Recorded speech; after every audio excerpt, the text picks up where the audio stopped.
The war of national destiny has arrived. Each country selects famous historical generals for a duel. However, China's 5,000 years of history suddenly shows a severe gap. In the solo battle, Zhao Yun wasn't chosen. Instead, they picked General Xing Daorong. For the Legion battle, they even abandoned the slayer Bai Qi. They selected the renowned war god Li Jinglong. But what's even more astonishing is, in the national war, Han Wu the Great and Qin Shi Huang weren't picked. They actually chose Qin Shi Huai. The civil and military officials were Zhao Gao and Bo. Figures like Qin Hui drew furious curses. And, as expected, China suffered a crushing defeat. 1.6 billion citizens were squeezed into a tiny area of 200 square kilometers. National destiny is hanging by a thread. Yet you, who alone remembers history, have become China's last hope. The next second, a flash of white light appears before your eyes. You find yourself in a strange space. Across from you stands an elderly man from Japan, over 50 years old. China's live stream is instantly filled with wailing. So young, isn't this just handing Japan the victory? The folks in Japan are absolutely thrilled. China's loss is guaranteed. The great Sakura Empire will surely win. China should just surrender. Don't waste any more time. In an instant, portraits of 5 historical figures appear before you. Peerless General Pan Feng, White Horse Silver Spear Zhao Yun, Anti-Jin hero Niu Gao, later Tang's founding emperor Li Qiang, and the 4 treasures generals from the Sui Tang era. You don't rush to choose. Instead, you look up at the older man across from you. You see the corners of his mouth split open, revealing a sinister smile. With a casual gesture, he selects gun skill Hanzo, Watanabe Shujio. Whoa, that's Japan's master of gun combat. Just hearing that nickname tells you he's not ordinary. At this moment, everyone from China holds their breath, anticipating which warrior you'll choose. No need to ask. Definitely pick Peerless General Pan Feng. That's right, despite Pan Feng's poor record. At least he's famous. I've never even heard of the others. You glance at the portraits and let out a cold laugh. Gun skill Hanzo? Alright, then I'll show you what real spear mastery is. As soon as you finish speaking, your hand slowly reaches toward one of the general's portraits. With Zhao Zilong here, let alone Watanabe Shujio, even the fiercest Sengoku warrior Honda Tadakatsu would get thoroughly beaten. The old man, Ashe Gensho, bursts out laughing. China actually picked a pretty boy. Can he handle a single strike from Lord Watanabe? Looks like this match is ours. The heavens truly favor the great Sakura Empire. When the Chinese audience saw you pick such an unknown figure, they all seemed to accept their fate. But no matter what, they had resolved to die rather than be slaves. You just smile gently and slowly begin to speak. White Horse, Silver Spear, Zhao Zilong. In the Battle of Changban, facing 8,000 cow soldiers, he stood fearless, rode solo into enemy lines, charging back and forth, 7 times in and 7 times out, as if the enemy didn't exist. Zhao Yan fought countless battles in his life, yet never bore a single scar, and never lost once. As you tell his story, the image of a brave and loyal general slowly becomes clearer. Whoa, is he really that badass? Even novels wouldn't dare exaggerate like that. So the pretty boy is actually that strong. Forget 8,000 men, even 8,000 pigs. I wouldn't dare rush in. Our mighty China still has such amazing warriors. Clearly, your speech can't convince everyone. The Japanese start mocking. Chinese people sure love exaggerating. This kid is probably a novelist. We're gonna win anyway, so let them hype themselves up. Right then, 2 beams of light streak across the sky. The figures of Watanabe Shujio and Zhao Yan appear out of thin air. Now Zhao Yan looks full of disappointment, because the opponent before him is too weak. Watanabe Shujio urges his battle horse forward, charging straight for Zhao Yan. Zhao Yan remains completely unfazed. Is this guy scared stiff? Chinese folks can only brag. What's this 7 and 7 out stuff anyway? Probably just 7 and 7 out in a crowd of women. How can a pretty boy dare challenge Lord Watanabe? The comment section in the live stream explodes again. On the battlefield, Watanabe Shujio is already right in front of Zhao Yan. His spear thrusts out fiercely. In a split second, Zhao Yan spurs his horse forward. His spear swirling like a dragon. Watanabe Shujio can't react in time at all. A spear blossom bursts on his chest. He instantly loses all consciousness. China wins overwhelmingly. The opponent falls from his horse right away. At the same time, a cold mechanical voice rings out. China is victorious. 3 bold characters appear on everyone's screens. After a long silence, the comment section erupts in thunderous cheers. Whoa, we actually won! We won! Inside the Kyoto conference room, the council members shake off their gloom, bursting out in laughter. Hey. Heaven hasn't abandoned China after all. Get ready at once. Let's reclaim our territory. Back at the training field, Ishii Gensho looks at Zhao Yun in disbelief. A single move to defeat Watanabe Shujio. Even in Japan's Sengoku era, this was extremely rare. Yet Zhao Yun stayed calm as ever, as if this was just routine. Now Zhao Yun comes to stand by your side. You immediately rise and bow deeply. Thank you, General Zhao. The icy mechanical voice rings out again. Please choose whether China reclaims its territory. I will raise the country's aura level. Without hesitation, you directly choose to reclaim the territory. The system prompts again. Please choose whether China continues the challenge or ends it. You choose to continue. Of course, you won't let this opportunity slip. You intend to reclaim all lost lands in one go. The system asks, please choose whether China switches generals. You choose no. Against Japan's little valley, just Zhao Yun is more than enough. On the other side, Ishii Gensho has picked a new general, one of Japan's 7 greatest spear masters, the clever and brave Ono Masaki. He is indeed stronger than Watanabe Shujio. But you sneer inwardly. Zhao Yun is the perfect general. If they want to play mind games, they have no chance. The audience in China suddenly realizes this is only the first victory. The crisis is far from over. Within the National Destiny Arena, the scene shifts. The two return to the training field. Both sides, please choose foot battle or cavalry battle. If you choose differently, then the winner decides the battle mode. Ishii Gensho's face changes instantly. Ono Masaki isn't good at cavalry fighting. They let their guard down this round. The comment section explodes again. People from Sakura Nation are loudly protesting injustice. Chinese netizens retorted that there's never been real fairness anyway. The online feud between the two sides grew increasingly intense. But the Chinese keyboard warriors were overwhelmingly powerful. They completely roasted the Sakura Nation with no chance to fight back. On the arena stage, Zhao Yun turned and whipped his cape around. Holding 2 spears, he walked straight into the arena. You couldn't help but ask General Zhao, why aren't you riding a horse? Zhao Yun's gaze was resolute. Since they want to fight on foot, I'll gladly oblige. Ishimoto, seeing Zhao Yun choosing to fight on foot, instantly grinned from ear to ear. Win one match, and you think you're invincible? Giving up your advantage for a head-on fight. Isn't that just asking to die? You simply smiled calmly. Because only you truly know Zhao Yun's strength. Forget not riding a horse. Even if he ran on foot, he might not lose. That's Zhao Yun for you. If Guan Yu were here instead, He'd probably just scoff and say, worthless weaklings.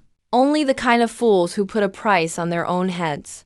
At this moment, the two of them stood on opposite sides of the arena. They stared at each other with icy eyes. Suddenly, Zhao Yun twisted his wrist. His spear moved like a dragon. His gaze sharpened, and he surged toward Ono Shinki. Ono Shinki saw this, and quickly raised his spear to parry. Yet in his eyes, 9 spear shadows seemed to come flying at him, each thrust switching seamlessly. In that dazed instant, the spear tip bloomed. A scream of agony rang out. Ono Shinki was sent flying. He crashed heavily to the ground. His fate unknown. Victory for China. The icy voice rang out again. Yet, in the ears of every Chinese person at that moment, it sounded so triumphant and beautiful. Thunderous cheers erupted in the Kyoto conference room. Another win, and another instant victory. What a true Zhao Zilong of Changshan. The Congress leader was thrilled, laughing out loud, while Ishimoto stared at Zhao Yun in utter shock, completely unable to believe what he'd just seen. The scene shifted once again. You found yourself seated at the long table again. The system notification sounded. China, please choose to reclaim lost territory or increase your nation's spiritual energy. As the cold voice faded, you answered without hesitation. Reclaim lost territory. The system prompted again. China, please choose to continue challenging or end now. Resolutely. Continue challenging. How could you pass up such an opportunity? The system asked if you'd like to switch your famous general. You firmly chose no. Dealing with Sakura Valley, Zhao Yun alone is enough. Seeing your decision, the comments section instantly exploded. So arrogant. Win 2 games and you already think you're unstoppable. Chinese people are way too greedy, huh? Seriously think you're invincible now?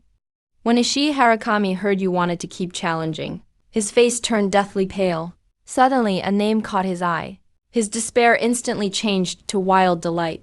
A vicious smile spread across Ashimoto's face. A flash of light appeared in the arena, revealing the figure of Sakai Chujo. He was the top of Tokugawa's 4 heavenly kings. Ashimoto spoke with a sinister grin. I used the Master Control card to initiate a Legion battle. Master Control card used successfully. Battlefield Control Authority now belongs to Sakura Nation. China is forced to accept and proceed. The comments section completely blew up. What the hell? This is straight up cheating. How can they force us to agree? I object. Sakura Nation netizens gloated. So what if they won 2 rounds? They still have to listen to us. I've never heard of any special military unit in ancient China. Last time, they just surrendered because they didn't have special troops, right? Lord Sakai will definitely win. In the Kyoto meeting room, the Congress leader frowned and asked you, can this young man create another miracle? The Secretary General nodded deeply. He probably will. Is he really up to it? Even the Congress leader wasn't sure, but all the pressure now rested on this young man's shoulders. He could only stare closely at the screen, praying for another miracle to occur. Back in the arena space at this moment, Ishimoto looked at you smugly. The system notification sounded. Would China like to change generals? But you stayed calm as ever, sticking with your choice. On the other side, Ishimoto's eyes widened. He originally wanted to force you to swap Zhao Yun with a Legion battle. But you didn't even switch. The Kyoto conference room was silent. President Bai frowned deeply and asked in a low voice, he didn't switch? Could it be that China only has Zhao Yun as a top general? Or is Zhao Yun the only one with a special military unit? No one around could answer, because they were clueless too. The system voice sounded again. Sakura Nation, please introduce your chosen commander and army. Ishimoto boasted confidently. I select Lord Sakai Tadatsugu and his Far and Shu bowmen. The system notification sounded. China, please introduce your chosen army. You simply answered. The White Horse Cavalry originated in the late Eastern Han Dynasty. The northern warlord Gongsun Zan formed them to resist the Wuhuan invasions. As you explained, that legendary force of white horses and silver spears gradually revealed their true form. Victorious, China. Now choose the battlefield, plain, mountain, water, or forest. You, without hesitation, chose the plains. Battlefield selected. White Horse Cavalry versus Far and Shu bowmen. Both sides enter with 3,000 troops each. The battlefield is a plain. The scene shifted instantly. A vast, endless grassland unfolded before your eyes. You turned to scan the distance and saw a black dot slowly rising over the horizon. It gradually grew larger and became clearer. 3,000 Far and Shu bowmen had already formed up. The city gates swung wide open, and the White Horse Cavalry marched out in single file. Clad in white armor, riding white horses, bows on their backs and spears in hand, they charged straight at the enemy lines. Zhao Yan led the way, raising his long spear high. With a thunderous roar, where there's justice, countless White Horse cavalrymen behind him raised their weapons in unison, their shouts shaking the sky. Willing to live or die together, let heaven bear witness. The White Horse will testify. Before the words faded, the White Horse Cavalry slung their spears on their horses, drew their bows and nocked their arrows. A rain of arrows blanketed the sky, shooting at the enemy forces. The heavily armored Far and Shu troops suddenly became sitting ducks for the archers. Restricted movement left them with nowhere to hide. The battle tilted completely in one direction. Sakai Chujo furrowed his brow and was horrified to find their arrows couldn't hit anything at all. But the White Horse Cavalry's arrows never missed. What truly terrified him was these soldiers could shoot accurately while riding at full speed, and the horses weren't startled in the slightest. Sakai Chujo's face turned ashen. Looking at the battlefield in utter despair, he immediately roared, telling his bodyguards to escort him as he tried to flee through the ranks. Zhao Yan relentlessly pursued with his army. He shouted loudly, "I am Zhao Zilong of Changshan. Anyone who blocks me will die." That chilling voice shattered the courage of the surrounding enemy troops. Their movements became completely synchronized. Seeing no hope of escape, a glimmer of despair flashed through Sakai Tadatsu's eyes. A wry smile crept across his lips. He drew his katana and boldly committed seppuku. With the death of their commander Sakai Tadatsugyu, this battle officially came to an end. The China comment section instantly turned into a sea of joy. What's so exciting about this? It's just another win, isn't it? I don't think Zhao Yun looks Chinese. He actually seems like a descendant of our Sakura country. Yeah, the more I look, the more he looks like us. Chinese people aren't usually this handsome. At this moment, the eyes of Ishii Genjo on the other side were hollow. He stared blankly ahead. It was as if he suddenly aged 10 years. System notification. China, please select to reclaim territory. I'll grant cultivation techniques. You spoke coldly. Reclaim territory. System prompts again. Please choose to continue challenging or end. You didn't hesitate. Continue challenging. System asks if you want to change generals. You smirked coldly. No need. One Zhao Yun is enough to wipe out your Sakura country. Maybe the luck of Sakura country has run out. In the upcoming challenges, there isn't even a single notable general. They're all just extras who can't handle a single spear blow. You kept winning, unstoppable like thunder. Directly recovered all influence for China. Issei Motonaga on the other side was numb and expressionless. No trace of spirit remained in his eyes. System notification. Please choose to finish or continue challenging. Your gaze was resolute. Continue challenging. The land has been reclaimed.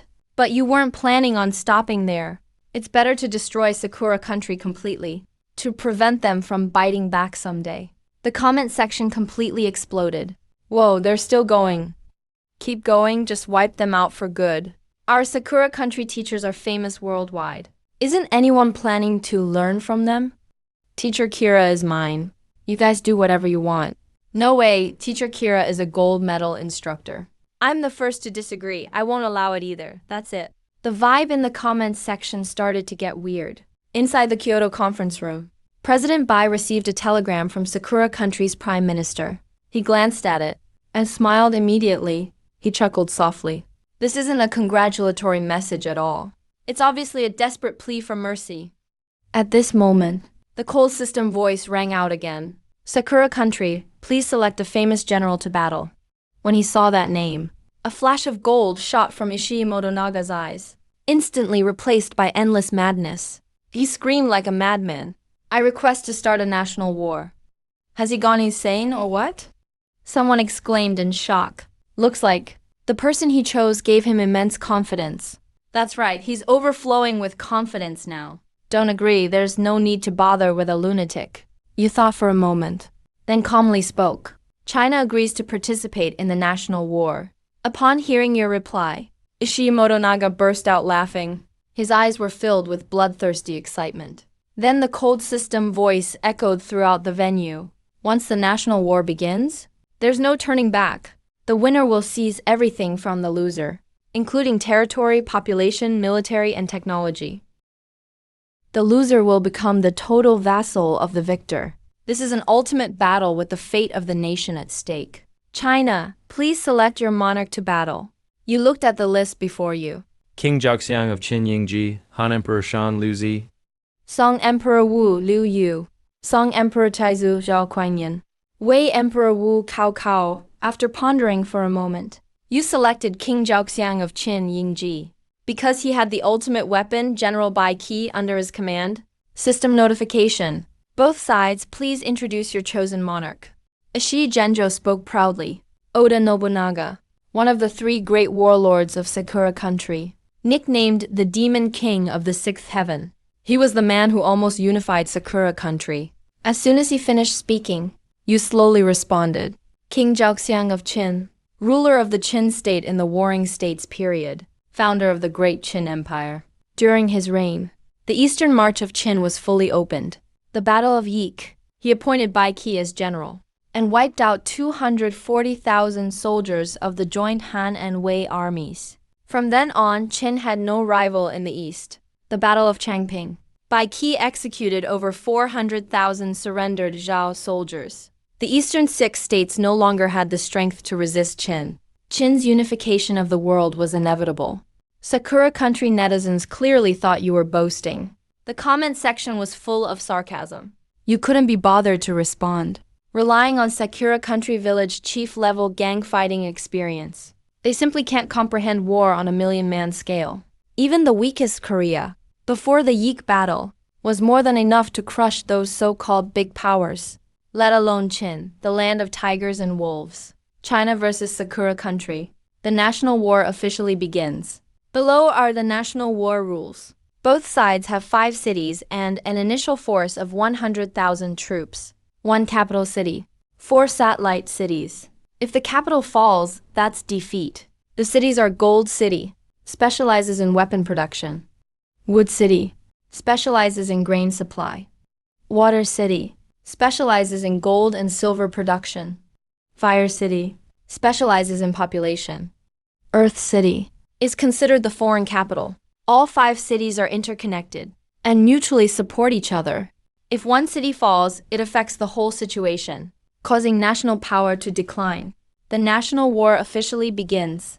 The scene shifts. You're now inside the Qin King Palace. Ying Ji is methodically handling all state affairs, almost flawlessly. Soon after, Ying Ji took the lead, asking General Bai Qi for his opinion. Bai Qi respectfully bowed. Your Majesty, I request to lead the army out. We need grain supplies. And since the enemy is attacking first, we can secure our grain supplies, disrupt the enemy, and even scout their true strength. Ying Ji nodded slightly. How many troops does General Bai Qi require? Bai Qi's gaze was resolute. 100,000 is enough. All right, all 100,000 troops are at your disposal. After Ying Ji finished speaking, he handed Bai Qi a bronze tiger tally. Bai Qi received the tally, turned and left with quick strides. Soon after, Meng Ao led the Qing Iron Cavalry straight toward Sakura country's pastures. Near the pasture at that time, Sakura country's military and civilians were busy harvesting grain, completely unprepared. Wherever the Qing Iron Cavalry passed, no one was spared. At Meng Ao's command, thousands of cavalry charged into the rice fields. Whether harvesting farmers or supervising soldiers, all became victims beneath the blade. Inside Sakura country's Earth City. Oda Nobunaga listened grimly to the report. He never expected a surprise attack on the very first day of war. And the grain supplies were burned. He thought to himself, if we can't even protect our supplies, this battle is lost before it even begins. The strategist Mitsuhide's eyes flashed gold. He looked calm. Didn't they come to stop us from collecting grain?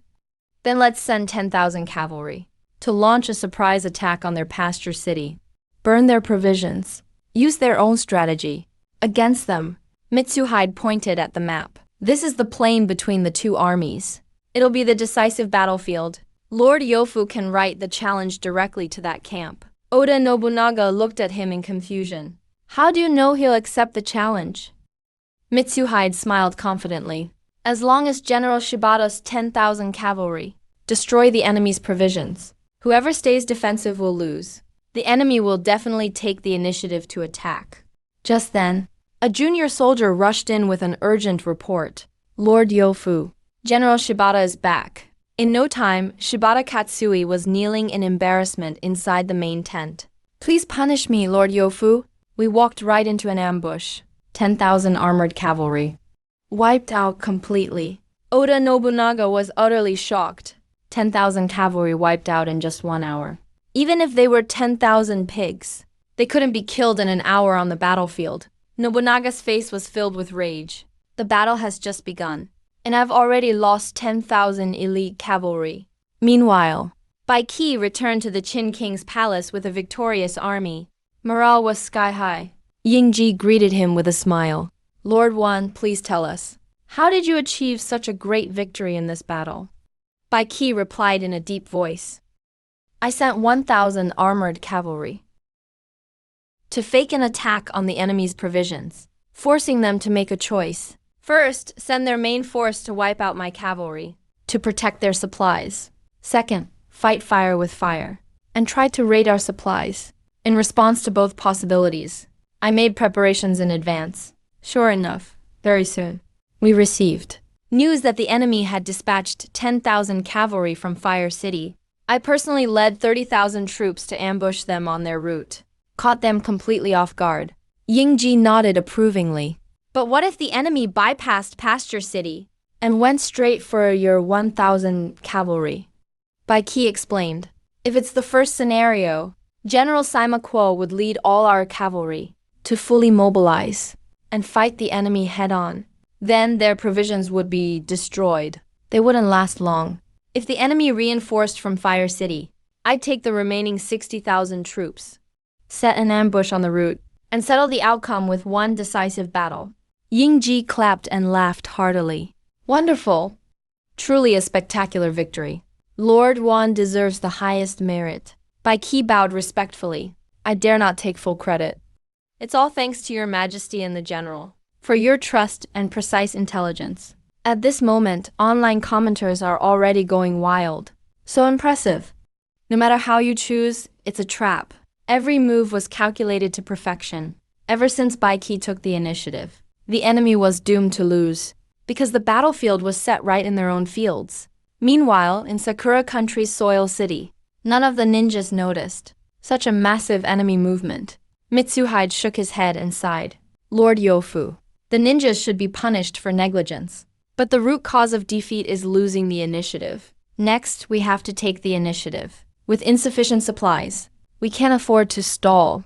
Let General Shibata lead another attack on Wood City. But this time, it must be a night march through the western mountain forest to avoid enemy scouts. We'll surely succeed in one strike. Oda Nobunaga asked in confusion. A raid on Wood City? We already failed once. The enemy must be prepared. How could it succeed? Mitsuhide laughed. Because we failed before. The enemy thinks we wouldn't dare try again. So this time, if we go again, we can surprise them, catch them off guard. Oda Nobunaga immediately made a decision. He gave Shibata another 30,000 troops. Attack Moku Castle again tonight. Lord UFU, this subordinate will not fail the mission. Shibata Katsui accepted the order and left. Akechi Mitsuhide immediately took a knee, requesting Lord UFU personally lead the army. The capital of Tojo Kingdom has had its supplies destroyed. We can't outlast the enemy. According to Shibata's report, the enemy is no weaker than us. Only a risky tactic gives us a single hope. Oda Nobunaga pondered for a moment. So you want Katsui to attack Moku Castle, just to draw the enemy's attention. Then why instruct him to take the western mountain path, to avoid being discovered? Oda Nobunaga pressed on. Akechi Mitsuhide replied, the enemy commander is extremely cunning. If our intentions are noticed, he'll likely see through them, and our efforts will fail. But if we're not detected, Shibata can take Moku Castle by surprise. The enemy will have to send reinforcements. This will also distract them. Oda Nobunaga nodded. Let's go with your plan. We're attacking tonight. Meanwhile, in the mountain valley, the Qin soldiers were already waiting, swords drawn. Meng Ao, full of admiration, said, General, you're truly a master strategist. They're really attacking the capital. Bai Qi remained calm. This was their last chance. Rather than waiting for doom, they'd rather risk everything before their supplies run out. Meng Ao gave a bitter smile. I didn't expect them to come so fast. I was planning for the brothers to defend for 3 days and nights. It's time. Let's go slaughter them.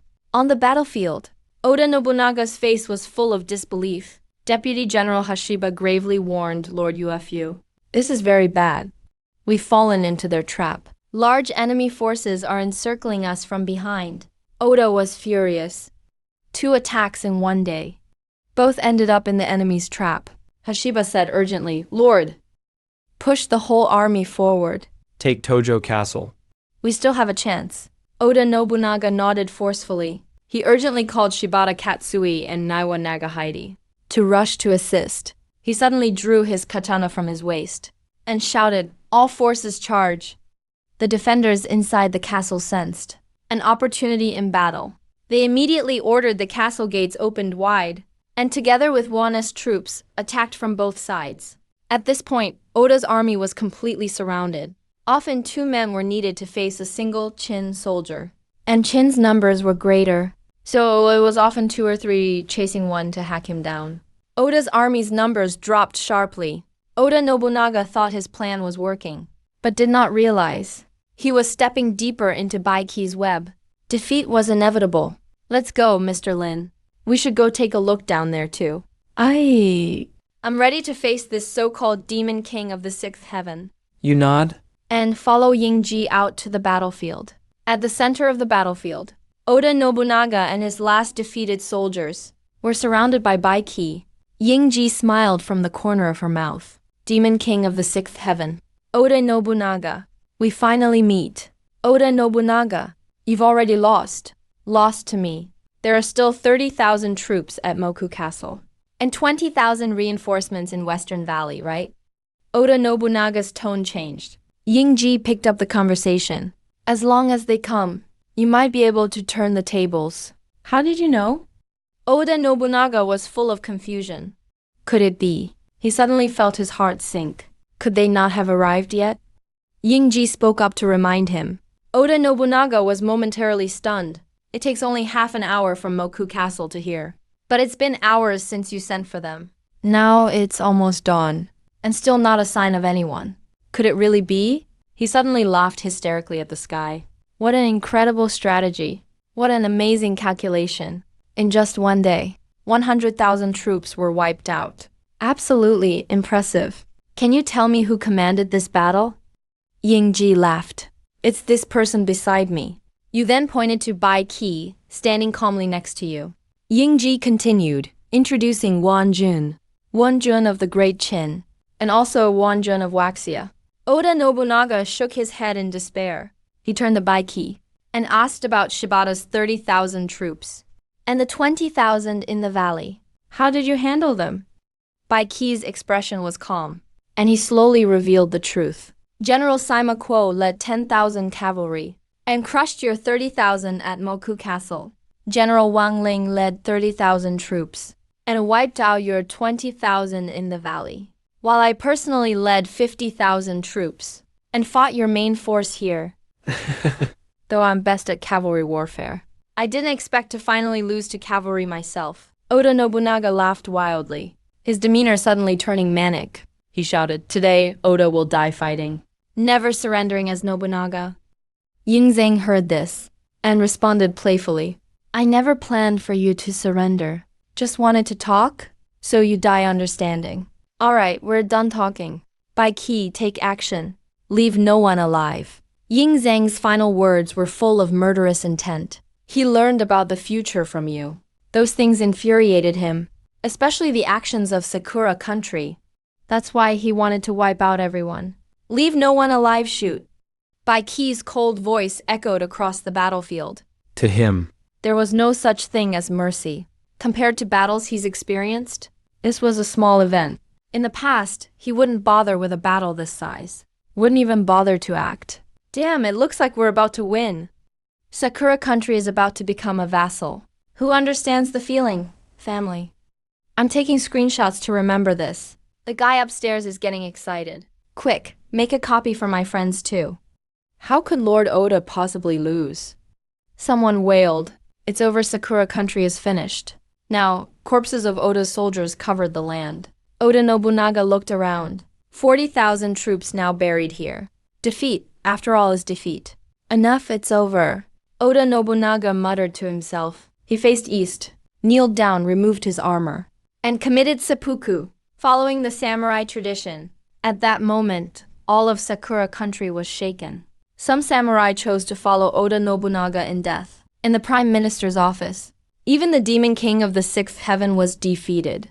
Is Waxia truly so powerful? Sakura Prime Minister lost. in thought, muttering to himself, then quietly walked into his room. The next day, people discovered the Sakura Prime Minister committed seppuku at home. In the Waxia Kyoto conference room, the council chairman laughed heartily. We won. I've never seen any country end a national war so quickly.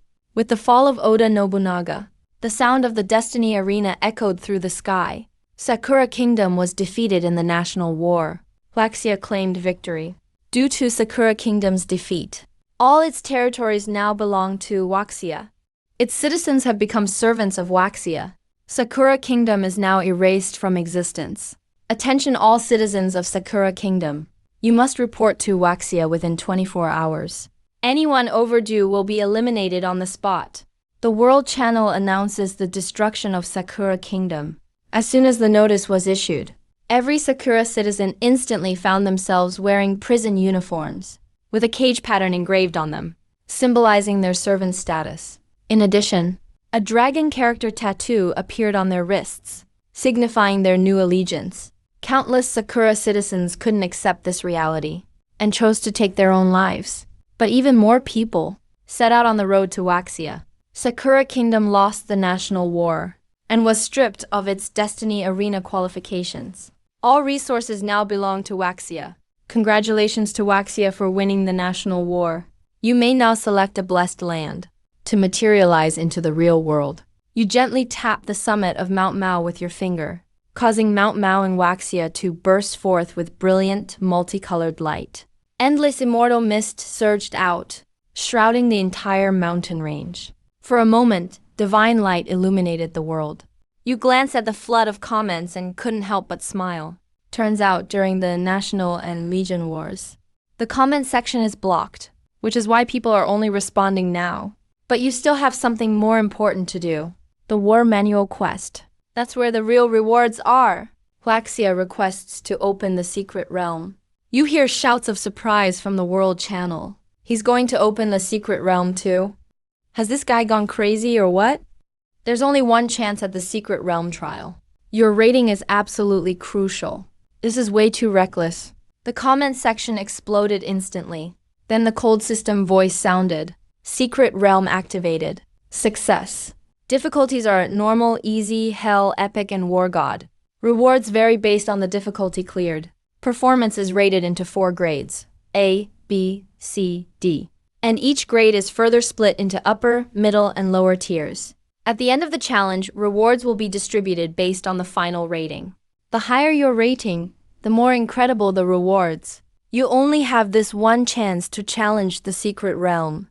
Winners advance, while losers are eliminated immediately.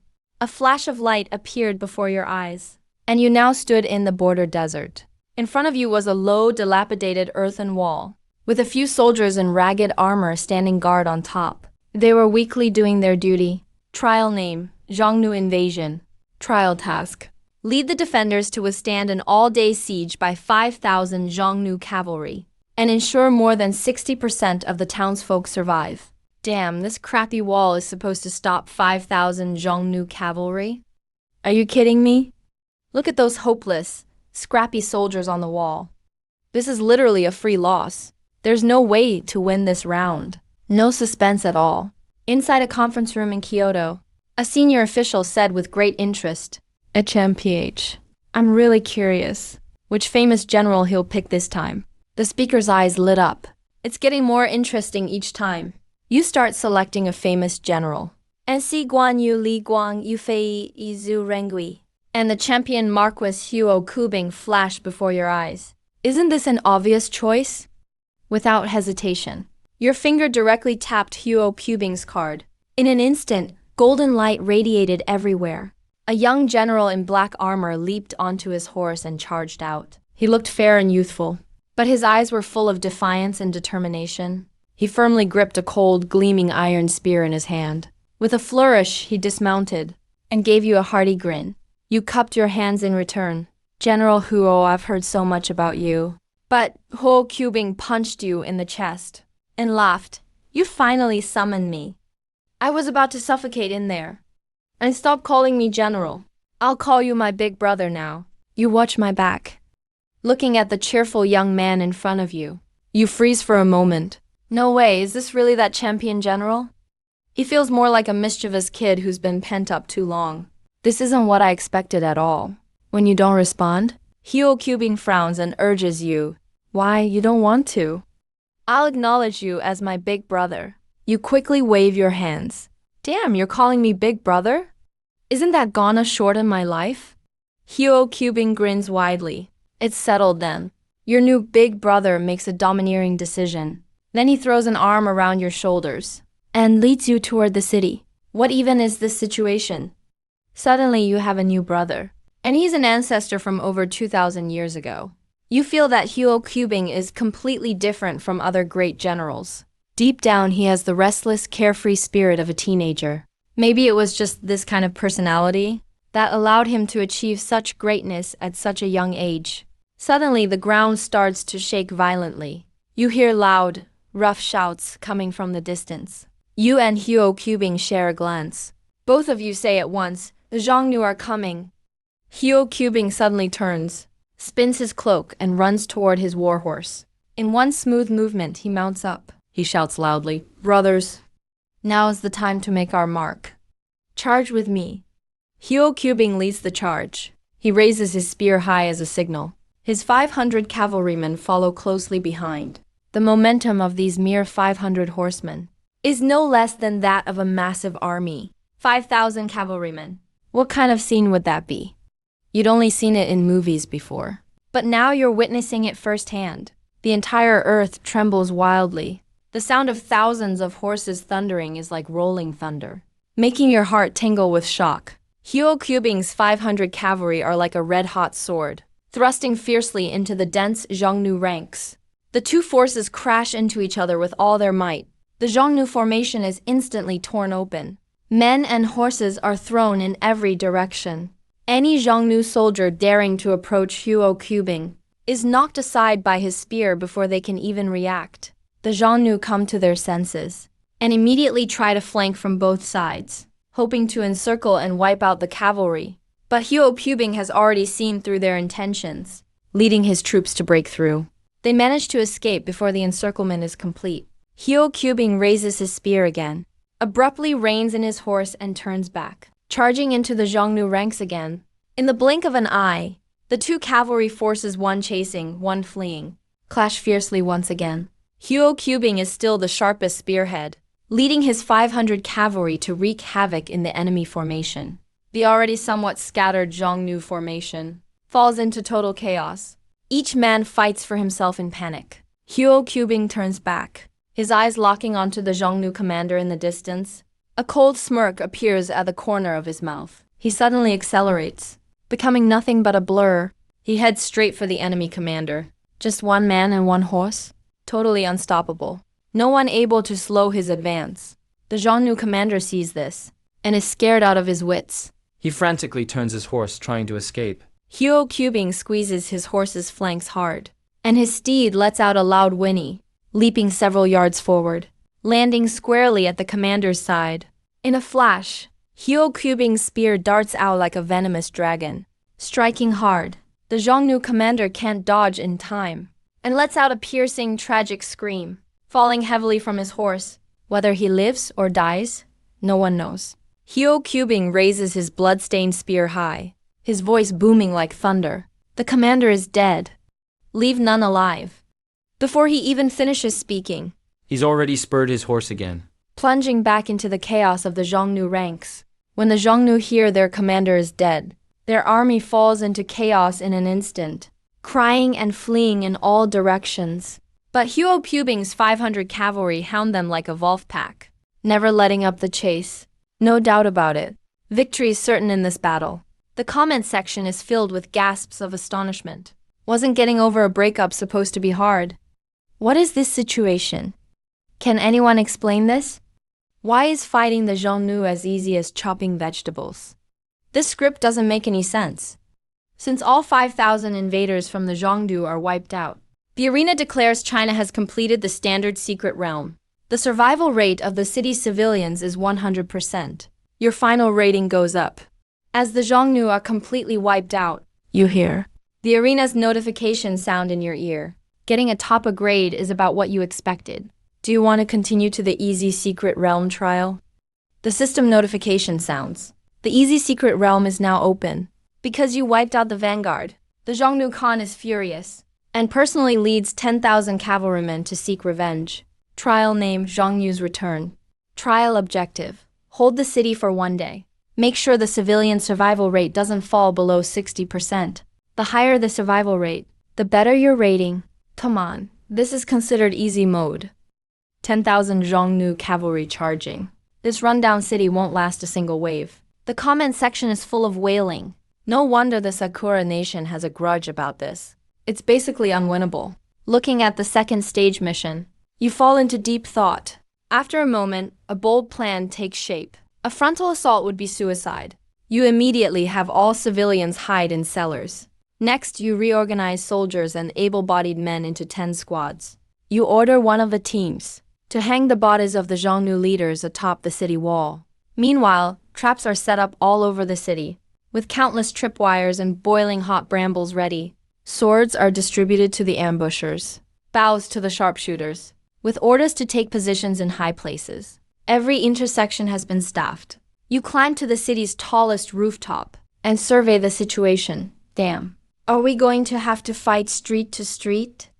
Your heart jumps. Maybe this plan is your only chance. But the problem is, what if the Zhongnu don't take the bait and refuse to enter the city?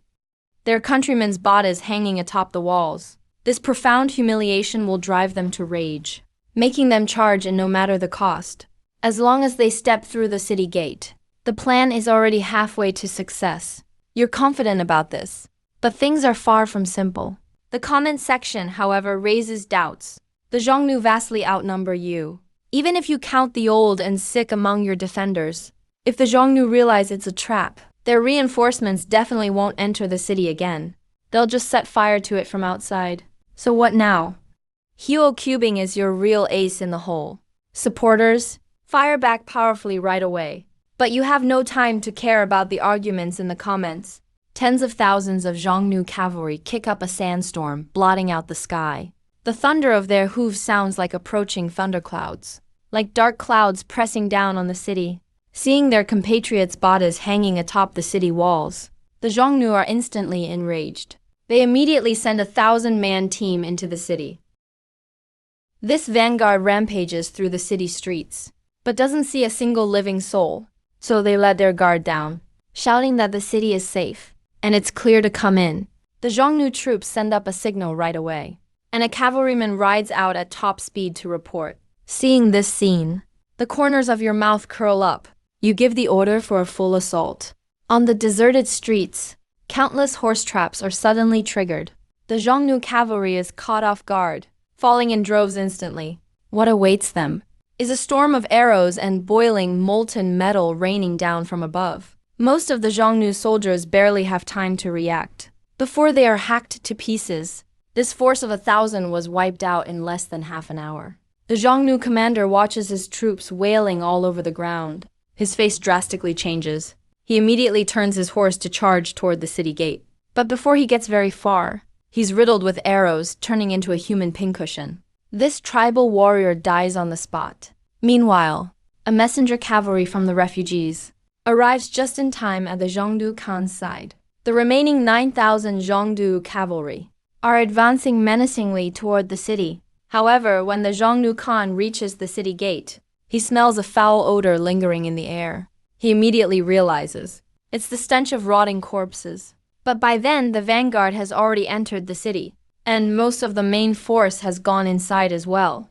Furious and shocked, the Zhongnu Khan shouts a retreat. The army descends into chaos instantly. The rear guard collides into the vanguard in confusion.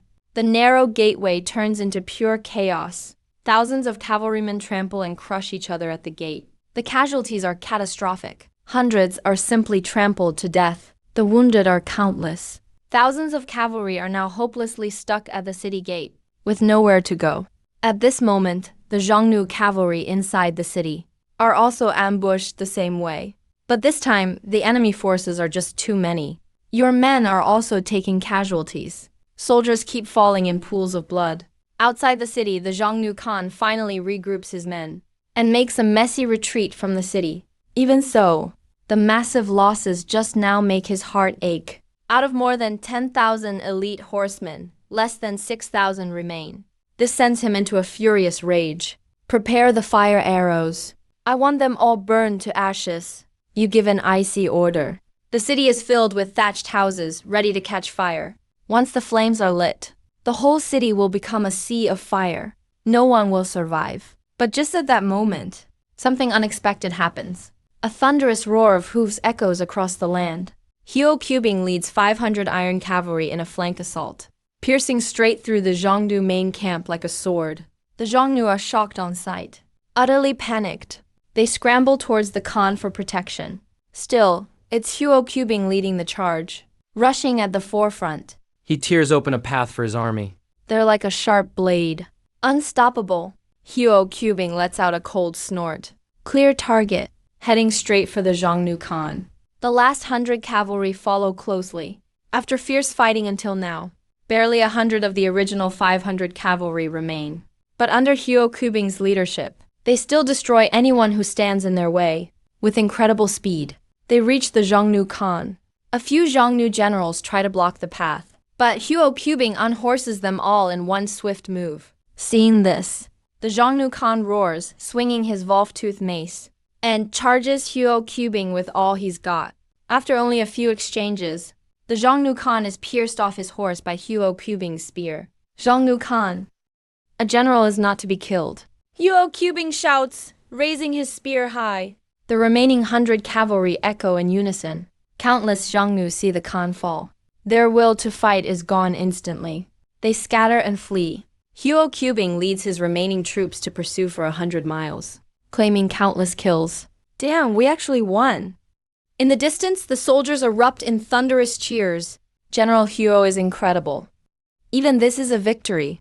It's just unbelievable. Inside the Kyoto conference room, the Secretary General mutters to himself. This is truly unbelievable. Fewer than 1,000 troops, most of whom are just hastily gathered, old, weak, and sick, facing 10,000 Xiongnu cavalry, 10 times their number. And they won. It's truly a miracle in ancient warfare. The entire assembly joins in admiration. Because the Xiongnu commander was slain, the massive Xiongnu army collapsed completely. The arena announces the verdict. This battle, Huaxia is victorious. Congratulations on completing the basic dungeon. The survival rate of the city's people is 100%. Even though you annihilated the Xiongnu army, your overall rating is still grade A+. Damn, gotten a plus again. God, this is basically a legend. Exclamations of awe erupt in the crowd.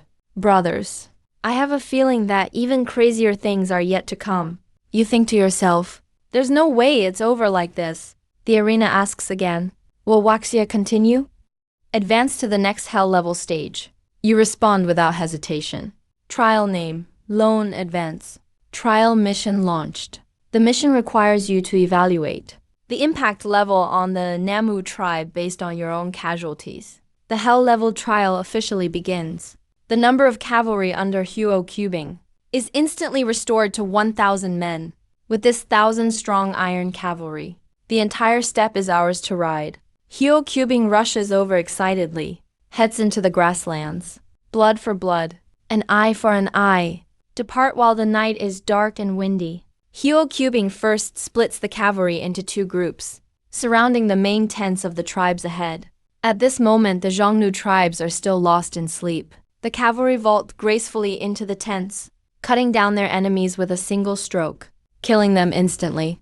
Some startled Xiongnu rush out of their tents, only to be shot down by the cavalry outside. I have to say, Huo Qubing's thinking is meticulous. 1,000 cavalry are split into 2 teams, 1 main assault team, 1 team for mop-up on the outskirts.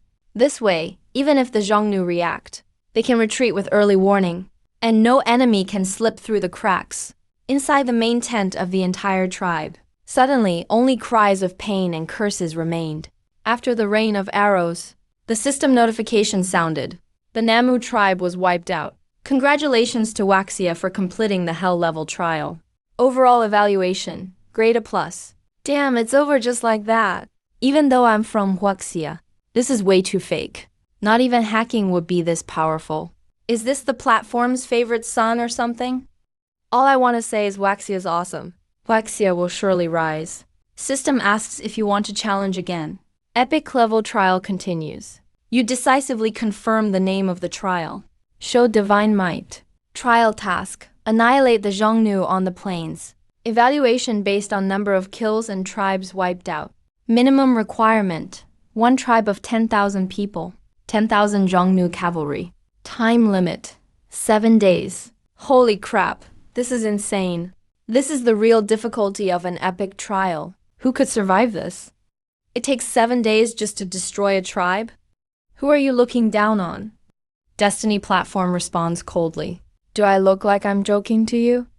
In the next 7 days, deliver the hardest blow to the Xiongnu. You annihilate tribes. Primarily inflict casualties on the enemy army. You have full command authority. But you know you're unfamiliar with the Xiongnu. Best leave professional matters to professionals. With Huo Qubing, the god of slaughter, here. How could any great deed fail?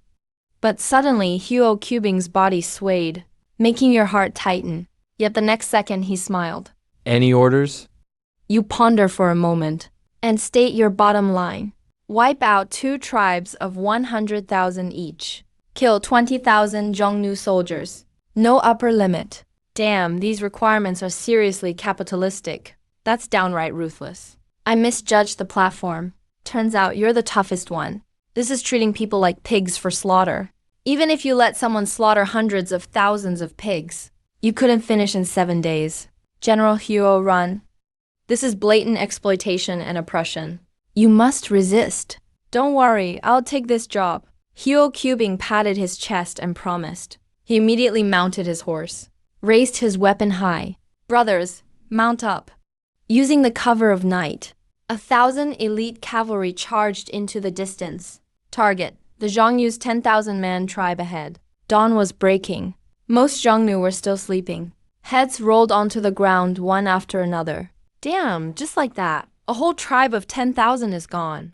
It isn't that the task is easy. It's that General Huo is too powerful. He's basically the nemesis of the Xiongnu. From the Han people rescued in each tribe by Huo Qubing, he selected able-bodied men who could ride to join the team. The cavalry force kept expanding. Now the cavalry is almost 2,000 strong. 2 tribes have been wiped out in succession. Finally, the Xiongnu left-wise king was alarmed. The night was pitch black on the grasslands. Yet a cavalry unit rushed through it, heading straight for the target ahead. The tribe's cavalry stormed into the tents like a hurricane. Blades swung. Countless Xiongnu were slaughtered in their sleep. This elusive cavalry unit was none other than Huo Qubing and his men. For 7 days, they hid by day and attacked by night. No one knows how many tribes they've destroyed, or how many Xiongnu they've killed. Now his elite cavalry has grown to 10,000, including many battle-hardened veterans. Suddenly torches lit up all around. Countless cavalry surrounded Huo Qubing from all sides. But he expected it, mounted his horse, took the lead, and charged in one direction. Over 10,000 elite cavalry followed closely, crashing hard into the Xiongnu's formation. It's them after all. Let loose the arrows. Shoot them dead. A torrential rain of arrows whooshed down. In an instant, Huo Qubing led 10,000 riders into the enemy ranks. The Xiongnu cavalry suffered one defeat after another. Huo Qubing led the cavalry out of the siege, barely pausing to catch their breath. The second encirclement was already set up. Looks like this left-wise king went all out. From the looks of it, there must be at least 50,000 cavalry here. Huo Qubing even had the mood to joke. Past experience told them this was already left-wise king's territory, not far from his main camp. Left-wise king immediately gave the order. Whoever can cut off that pale-faced general's head will be rewarded with 1,000 gold and given the title of Grand Commander, with heavy rewards offered. The Xiongnu soldiers instantly went berserk, charging at Huo Qubing like madmen. Not long after, Huo Qubing's armor was soaked in blood. Even the Xiongnu dared not approach easily anymore. Money's good, but your life matters more. Watched by tens of thousands of Xiongnu cavalry, Huo Qubing led his troops away with flair. Only then did the Xiongnu cavalry realize what had happened. They rushed to pursue. He broke through just like that. That's just too fierce. Everyone was amazed. That was a siege by tens of thousands of cavalry. And he actually made it out. General Huo is badass. But I still think that time when 500 beat 5,000 was even crazier. Damn, when you compare it like that, this situation suddenly feels normal. Seriously? Are everyone's standards that high now? The morning sun rises. The 7-day period ends. Huaxia achieves victory. 4 10,000-man tribes and 100,000-man tribe wiped out. 40,000 enemies slain.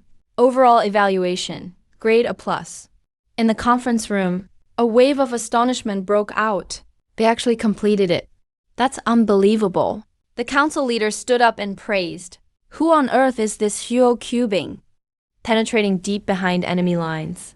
It was as if no one was there to stop him. The platform's voice sounded. Huaxia, please choose whether to continue. War God level trial begins. Holy crap, here comes the legendary highest difficulty. God knows how insane the War God level is. To this day, no country has ever cleared it. Honestly, I'm a little excited now. Snacks and chairs are ready, waiting for the broadcast. War God level trial is the highest tier. No ratings. Just clearing it means you get grade A+. Name, Sealing Volf at Juxu. Trial task, Sealing Volf at Juxu.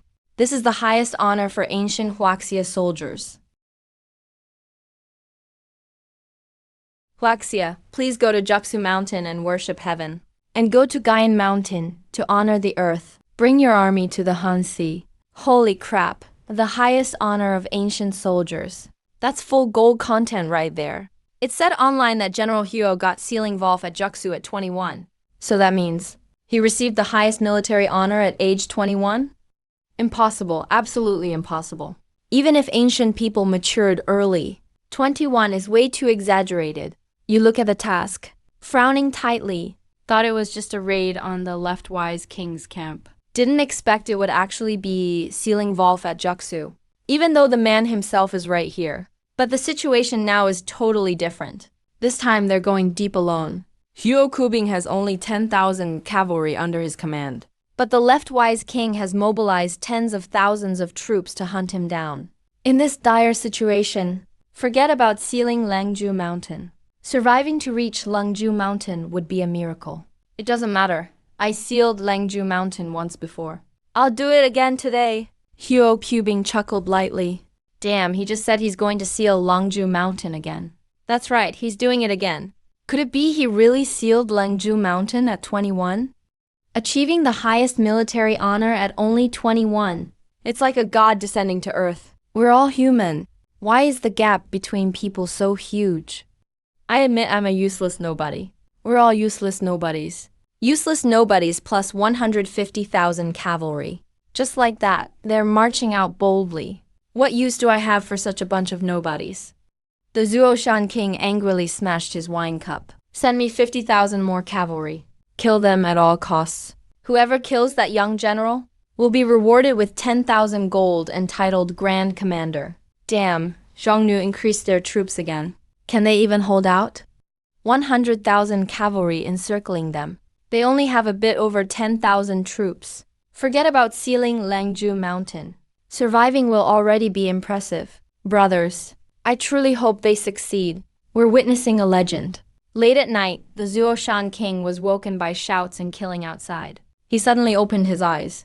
A young general in white stood before him. Who are you? The Zuoshan king's voice was icy. Huo Cubing raised the corner of his mouth. Aren't you always offering rewards to kill me? Now I've come in person. How come you suddenly don't recognize me? Listen up, I'm the mighty champion Marquis of Han.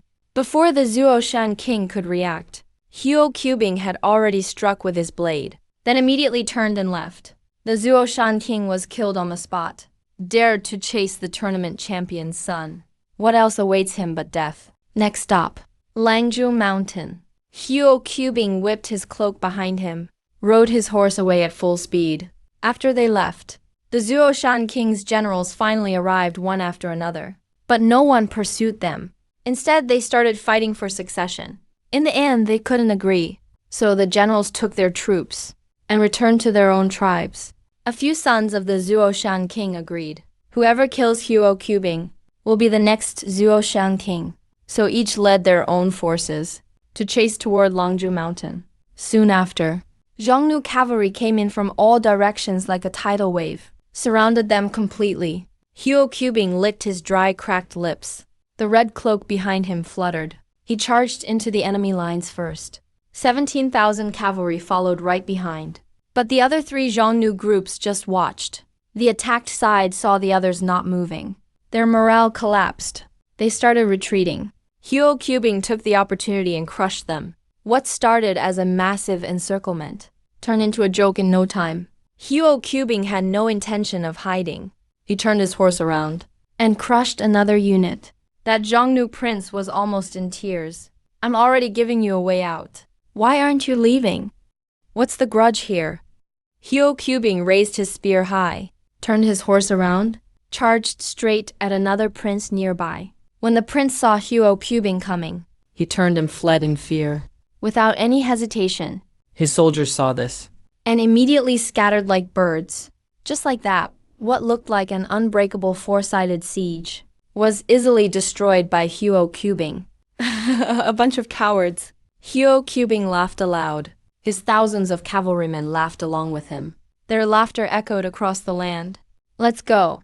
Brothers, our target is Longzhu Mountain. Huo Qubing turned his horse around, raised his spear high, whistled arrogantly, galloped straight toward Longzhu Mountain. The rest of the journey was smooth. They quickly arrived at the base of Longzhu Mountain. Then a group of 5,000 climbed Longzhu Mountain, built a mound as an altar, and held a grand ceremony to worship heaven. This is the legendary ceiling of Longzhu Mountain. Symbolizes the highest honor for ancient soldiers. Next, Huo Qubing's group traveled to Guyan Mountain, held a ceremony to worship the earth. Finally, successfully arrived at the Great Desert, completed all tasks.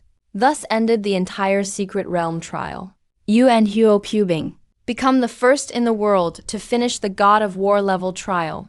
Congratulations to China for completing the God of War level trial. Completion by Western Hand Champion Marquis Huo Qubing. Overall rating, A+. Special announcement. Once the news broke, the world erupted. India, the Middle East, and other countries were in panic. Wasn't China supposed to be weak? How did they quietly complete the God of War level trial?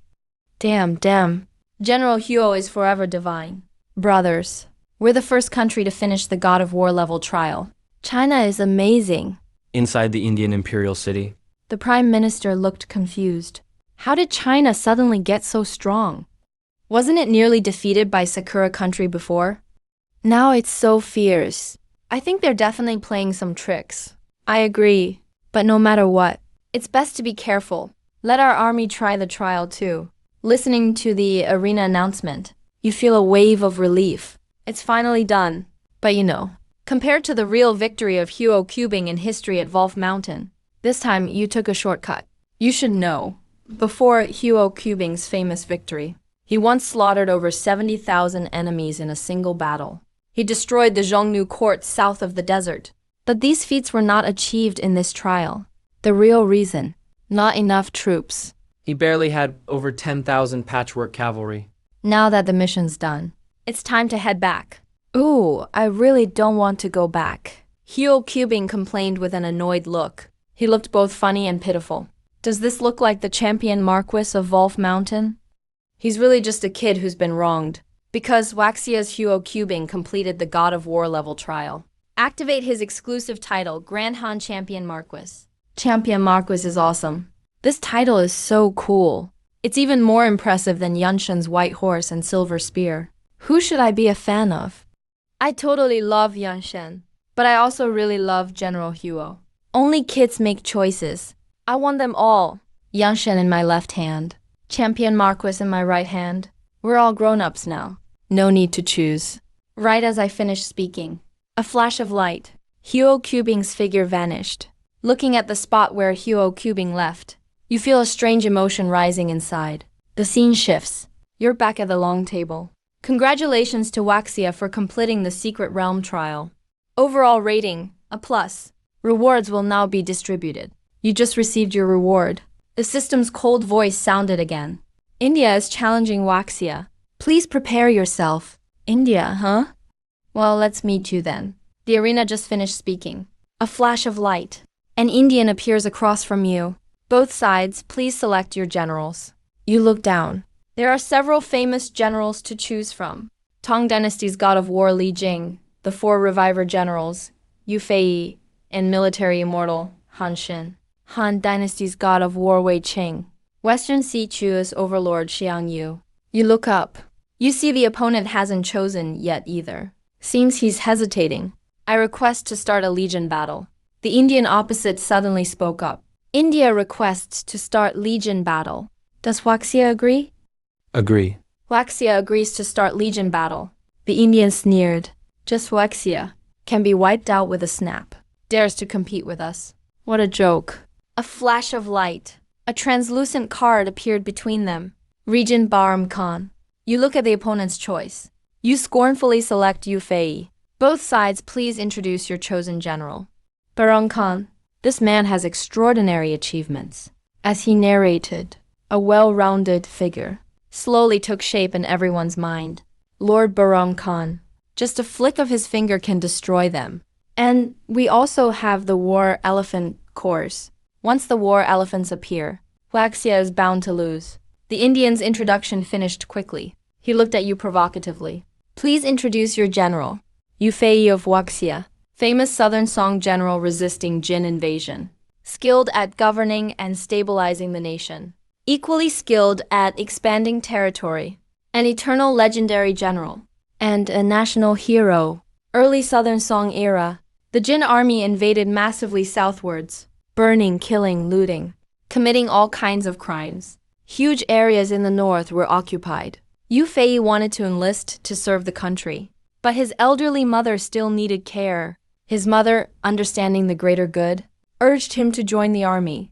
And tattooed "Serve the country with utmost loyalty" on his back. This great mother personally sent her son to the battlefield, a role model for all mothers.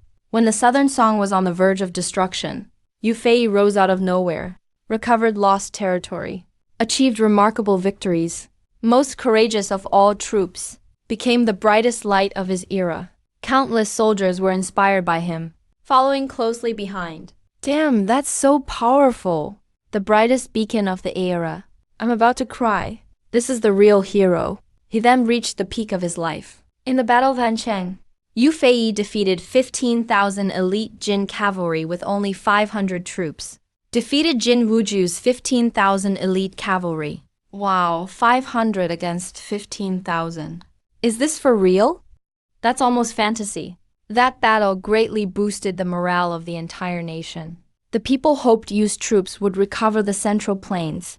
Yu's army was full of spirit, unstoppable, charging straight into enemy headquarters, driving invaders out. They must have regained the territory, right? Absolutely. Unless the enemy emperor was Liu Shan reborn, the Dragon King returns. Next, he must sweep across the Central Plains, reclaiming the land. Yu Fei was granted noble rank for his victories. With these achievements of enriching and strengthening the nation, even getting a king's title isn't impossible. But the Southern Song Emperor grew suspicious, schemed with Prime Minister Qin Hui for peace negotiations, to force Yu Fei to retreat. He even issued 12 imperial decrees. What? How could they insist on peace with such success? A commander as legendary as Yu Fei has to be recalled. Can you tell who this emperor is? My ancestor was a tomb raider. Whipping his corpse 100 times wouldn't be enough. Bro, you're thinking too small. Only grinding his bones and scattering the ashes would be satisfying. Yu Fei didn't return, did he? Definitely not. When a general is outside, he doesn't follow the emperor's orders. Yu Fei lived by loyalty and filial piety. Even though Han Zhong couldn't bear to leave, he had to obey and retreat. 10 years of achievements destroyed overnight. Your words are full of pain and anger. This scene moves you deeply. Sad for the Southern Song people's misfortune. Angry at the Zhao royal family for their weakness. He really retreated, didn't he? How could Yu Fei make such a decision? Yeah, doesn't that mean all their efforts were wasted? Yu Fei must have thought of the people. If he didn't return, it would spark a civil war. In the end, it's the commoners who would suffer. Let's not judge Yu Fei's decisions, because we can never truly understand his situation. It's true, one side was his ideals kept for over 10 years. The other was his lifetime commitment to loyalty and honor. Yu Fei thought about his country and the people, not about the incompetent emperor. Afterwards, Prime Minister Qin Hui tried to please the Jin kingdom and began fabricating evidence of Yu Fei's rebellion. But Yu Fei was loyal all his life, and his troops were famous for enduring cold rather than deconstructing homes, preferring hunger over pillaging. The traitor couldn't find any proof of rebellion. Finally, he was cruelly executed on fabricated charges. On Yu Fei's confession, he only left 8 words: "The heavens know my innocence." The heavens know my innocence. What kind of crime is fabricated charges? Fabricated charges means maybe there is something. Or it might mean possibly something. That's basically tearing away all pretenses. Makes me furious. Qin Hui truly deserves 1,000 cuts. May his line be forever cut off. It's just a shame that General Yu was born in the wrong era. He ended up dying by such treacherous hands. A hero of his time, meeting his end. It's truly tragic and lamentable. Alongside General Yu, his son Yu Yun was also executed. The rest of his family was all exiled. Even his family wasn't spared? That's true evil down to the bone. This is really an injustice for the ages. A great wrongful case never seen before in history. News of General Yu's murder spread far and wide. People all over the country wept with grief. When the news reached General Jin Wuju of the Jin dynasty, he actually held a memorial for General Yu in his own tent. Jin Wuju was General Yu's greatest enemy in life. Even his enemies respected him this much. That shows just how remarkable General Yu was. Such a huge injustice. It's all because the emperor was too incompetent. Jin Wuju once said that General Yu had both literary and military talents. Smart and brave alike. A rare talent seldom seen in the world. To lose to General Yu. Even I, Jin Wuju, am truly convinced. I guess this is mutual admiration between heroes. Even his opponents admired General Yu so much. Nothing more to say? General Yu's victory is certain. That's the end of your story. Before you knew it, tears were streaming down your face. Both sides, please get ready. Yu Fei's army versus the Biramhan army. The battle officially begins. The scene before your eyes shifts. You come back to your senses. You're already inside a large command tent. Several beams of light appear. Yu Fei appears with 5 deputy generals. You quickly bow deeply as a junior. Respectfully welcome General Yu and the other generals. Yu Fei returns the gesture with a cupped fist salute. Mr. Lin, you're being too polite. I don't deserve it. Mr. Li, how much do you know about the Biramhan army across from us? Shook his head. Not much. But it's very likely they have war elephants. Probably not too many. But we still can't underestimate them. General Yu, you must be extra cautious. They're war elephant troops. Yu Fei muttered to himself. Those war elephants are indeed worth keeping an eye on. Just then, a soldier hurried into the tent. Reporting to General Yu, the enemy army is challenging us outside the camp. How many are there? About 20,000. All light infantry. Yu Fei nodded. They've delivered themselves right to our doorstep.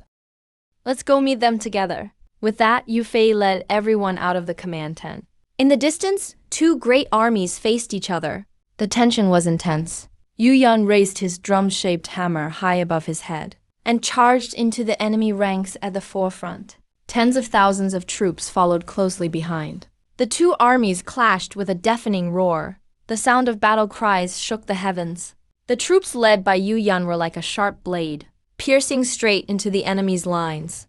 They were about to break through the enemy formation. Wow, young General Yu Yun is really fierce. Like father, like son, those giant hammers of his are lethal on contact and spell death wherever they swing.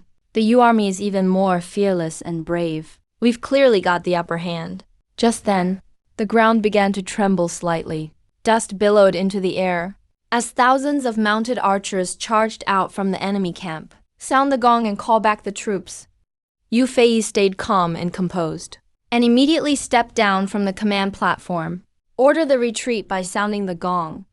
Both armies slowly disengaged. Each side retreated to its own camp. Yu Yun returned to the command tent. Saluting, Father. The enemy didn't seem that strong. Why don't we launch a night attack tonight?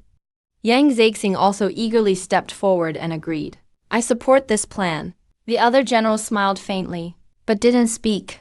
Today, we only tested the strength of their light infantry, which clearly wasn't a match for our troops. But their elephant and cavalry units haven't shown up yet. Gentlemen, do not underestimate them. Tomorrow we fight again. We must force out their elephant troops, so we can come up with a strategy early. Yes, sir.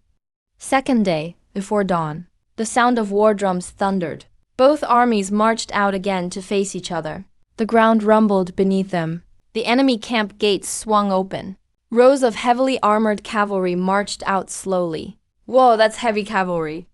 Looks like General Yu's side doesn't have any heavy cavalry. How are we supposed to win this fight? Since ancient times, only cavalry can counter cavalry. Look over there. Those are heavy infantry. Is General Yu really going to send infantry to fight heavy cavalry head-on? It's quite possible. Not just possible, it's a certainty. In General Yu Fei's camp, Yu Yun was seen leading the armored infantry out. Some wielded heavy axes. Others carried hooked spears. At the very front of the ranks stood a row of shield bearers, each with a towering shield. The armored infantry advanced to the front lines. Everyone's eyes were glued to this battle between infantry and cavalry. Using infantry to confront heavy cavalry head-on. This Waxia commander is really gutsy. He's basically dreaming. Just wait and see.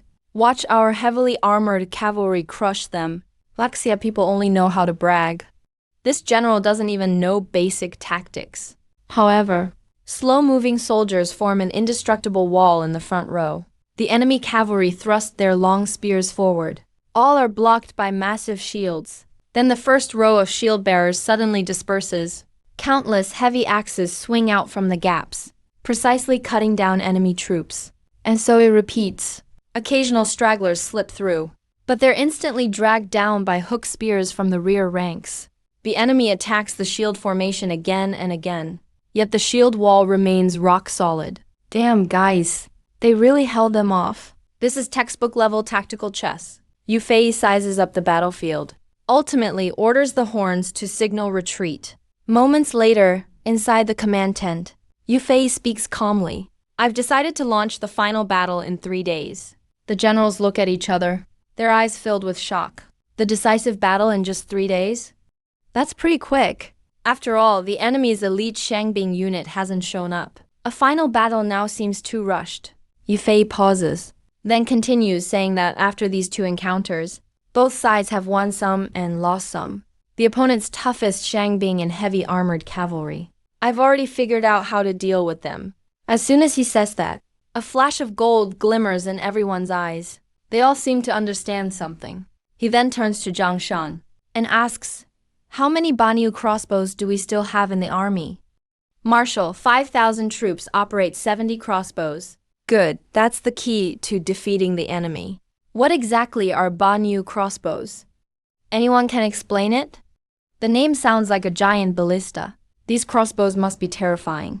It takes 5,000 people to operate them. 70 crossbows mean over 70 people per crossbow. My goodness. 3 days later, both armies line up in formation. A massive battle is about to break out. Balam Khan launches the attack first. The front row infantry withdraw to either side. The elephant troops begin charging towards Yu's army. The charge shakes the earth, as if the whole ground is trembling violently. Ballista ready. Yu Fei gives the order. Each massive crossbow slowly turns. Giant arrows as thick as a baby's arm are notched onto the Banyu crossbow. With Yu Fei's command, countless huge arrows whistle through the air, shot at the elephant troops. Numerous enemy soldiers are struck and sent flying by the giant arrows. The arrows keep going, piercing through several people before stopping. Even thick-skinned elephants are pierced with bloody holes. Hurt, the giant elephants stampede wildly, trampling over each other. The entire elephant formation falls into instant chaos. Balam Khan stands up abruptly on the command platform, his face full of disbelief. I thought I had figured out Yu's army's trump card. Didn't expect Banyu crossbow was his real killer move. Such terrifying penetration. I'm afraid even armored cavalry would be shot straight through. Damn, what kind of monster is this? That penetration is off the charts. Even elephants get shot through. That's ruthless conservatively. Its range is over 1,500 meters. This is definitely a masterpiece of the cold weapon era. I'm reporting Waxia for hacking. That's right, they must be cheating. It was supposed to be a cold weapons battle. How can you use such a monster weapon? On the battlefield, the enemy's light cavalry on both wings moves to encircle the Banyu crossbow positions.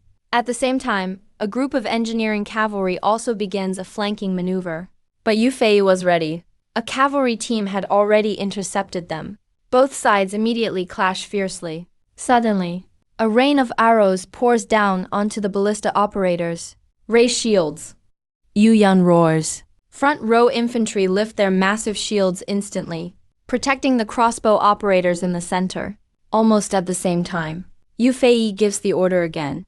The Yu army archers on both wings unleash a volley.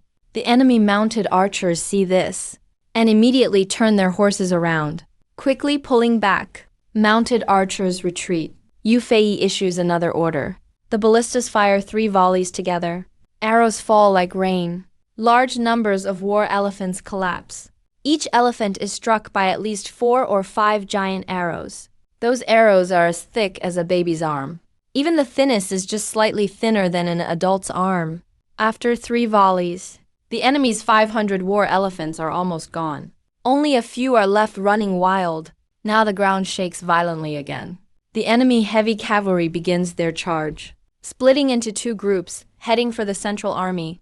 Seeing this, Yu Fei remains calm and unruffled, as if everything is under his control. The enemy's heavy cavalry reaches the flanks of Yu's army and begins to reshape formation. Yu's line suddenly opens up, forming small squads of 4 or 5 soldiers, armed with war hammers, axes, sabers, and other weapons. Meanwhile, the front heavy infantry retreats to the central ranks, also forming groups of 4 or 5. The enemy cavalry rushes into the formation. The soldiers immediately spread out, flexibly dodging the charging horses.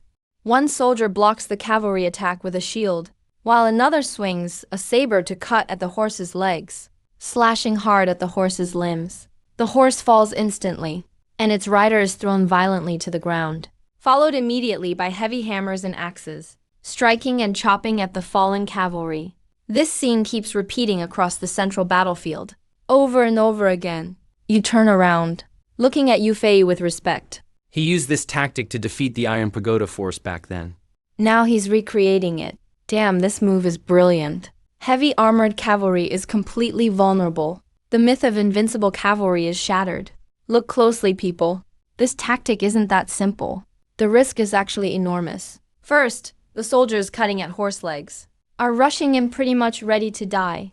After chopping the horse's leg, a charging horse's momentum can crush them to death. The soldier must have incredible mental fortitude, facing heavy cavalry charges, without a shred of fear. When you put it that way, this isn't just tough, it's nearly impossible. Just facing a heavy cavalry charge and not backing down. Most armies couldn't do it at all. Guys, that's real courage. It's a move that turns the tide. Marshal Yu has written another legend in military history. That's right, this is absolutely a classic battle worthy of the history books. How is this possible?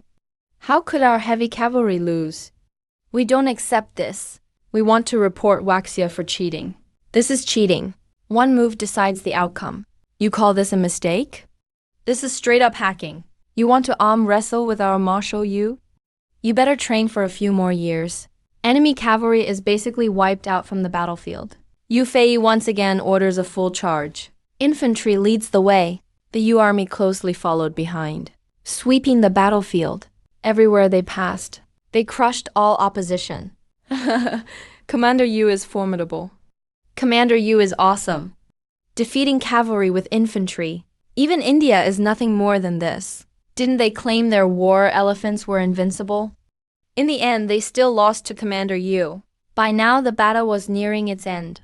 Yu Fei looked ahead at Bairam Khan. He slowly spoke. You lost. Bairam Khan gave a bleak smile. He drew his sword and committed suicide. His death also marked the complete end of this legion battle. Yu Fei turned and saluted Li. Mr. Lin and Commissioner Peng, mission accomplished. Yu quickly returned the salute as a junior. Thank you, Commander Yu. Thanks to all the generals. Since the Indian commander Bahram Khan was killed, the arena declared Yu Fei's legion victorious. China wins. We won. We really won. After winning this battle, China finally has the strength to stand toe-to-toe with other ancient civilizations. Such minor gods can never stop China's progress. As the arena announcement sounded, the figures of the Yu army gradually faded away. Farewell to Commander Yu. A Go bids Commander Yu farewell. Wang San bids Commander Yu farewell. For a moment, the comment section was flooded with farewell barrages to Commander Yu. A flash of light. You are back at the long table. As China won the Legion battle, China is specially rewarded with a regular spirit stone mine. Please pay attention to receive it. Since the Indian Legion lost the battle, they will forfeit a spirit stone mine. China, please choose either to continue the challenge or to end it. Before you spoke, the Indian side quickly spoke up. I request to use the dominance card. End the challenge. A flash of light. The Indian's figure vanished from the long table. Suddenly, the cold system notification sounded again. Greece requests to challenge China. Arabia requests to challenge China. New Rome requests to challenge China. A flurry of challenge requests left you momentarily stunned. Will China accept the challenge? I refuse. You crossed your legs. With a playful grin, you looked at the arena. I want to challenge Greece, New Rome, and Arabia at the same time. My imagination is limited by poverty. Damn. What's going on? China actually chose to challenge Arabia at the same time. And New Rome and Greece, all three. Will the three nations accept the challenge? Just as the arena announcement ended, three people suddenly appeared across the table. All looked at you with mocking eyes. A flash of light. 5 semi-transparent cards appeared in front of you.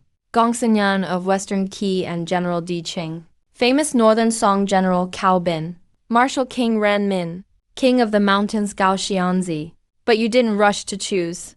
Instead, you looked up at the three people opposite. Greece picked King Leonidas of Sparta. Arabia chose their Muslim representative. The armored New Rome chose Spiculus. To sum up, all three are formidable opponents. You smiled calmly and tapped Ran Min's card.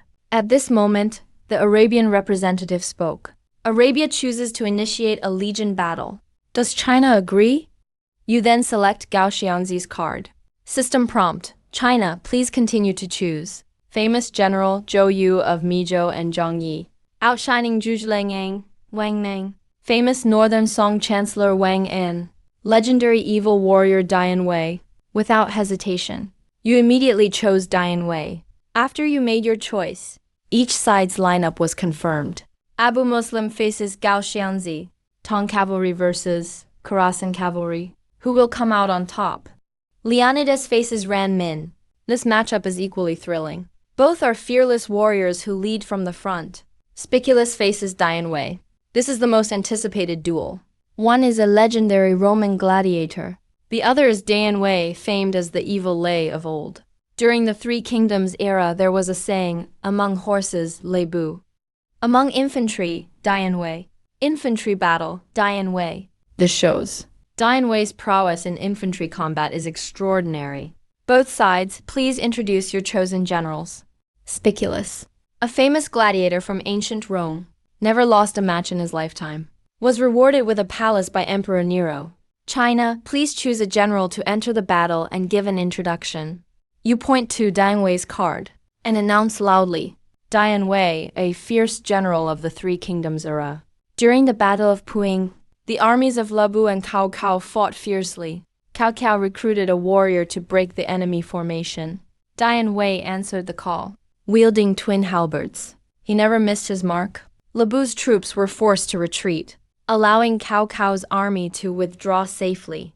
Later, Cao Cao was ambushed. Dian Wei fought in and out 3 times, saving Cao Cao's life. Since then, he was appointed as Cao Cao's personal bodyguard. The pinnacle battle of Qi took place when Cao Cao led a campaign south to Wancheng. Jiang Xu feigned surrender, but Cao Cao lusted after Jiang Xu's aunt. Jiang Shu, enraged, rebelled to guard against Dian Wei. He had someone steal Dian Wei's twin halberds in advance. Dian Wei had no choice but to face the enemy empty-handed.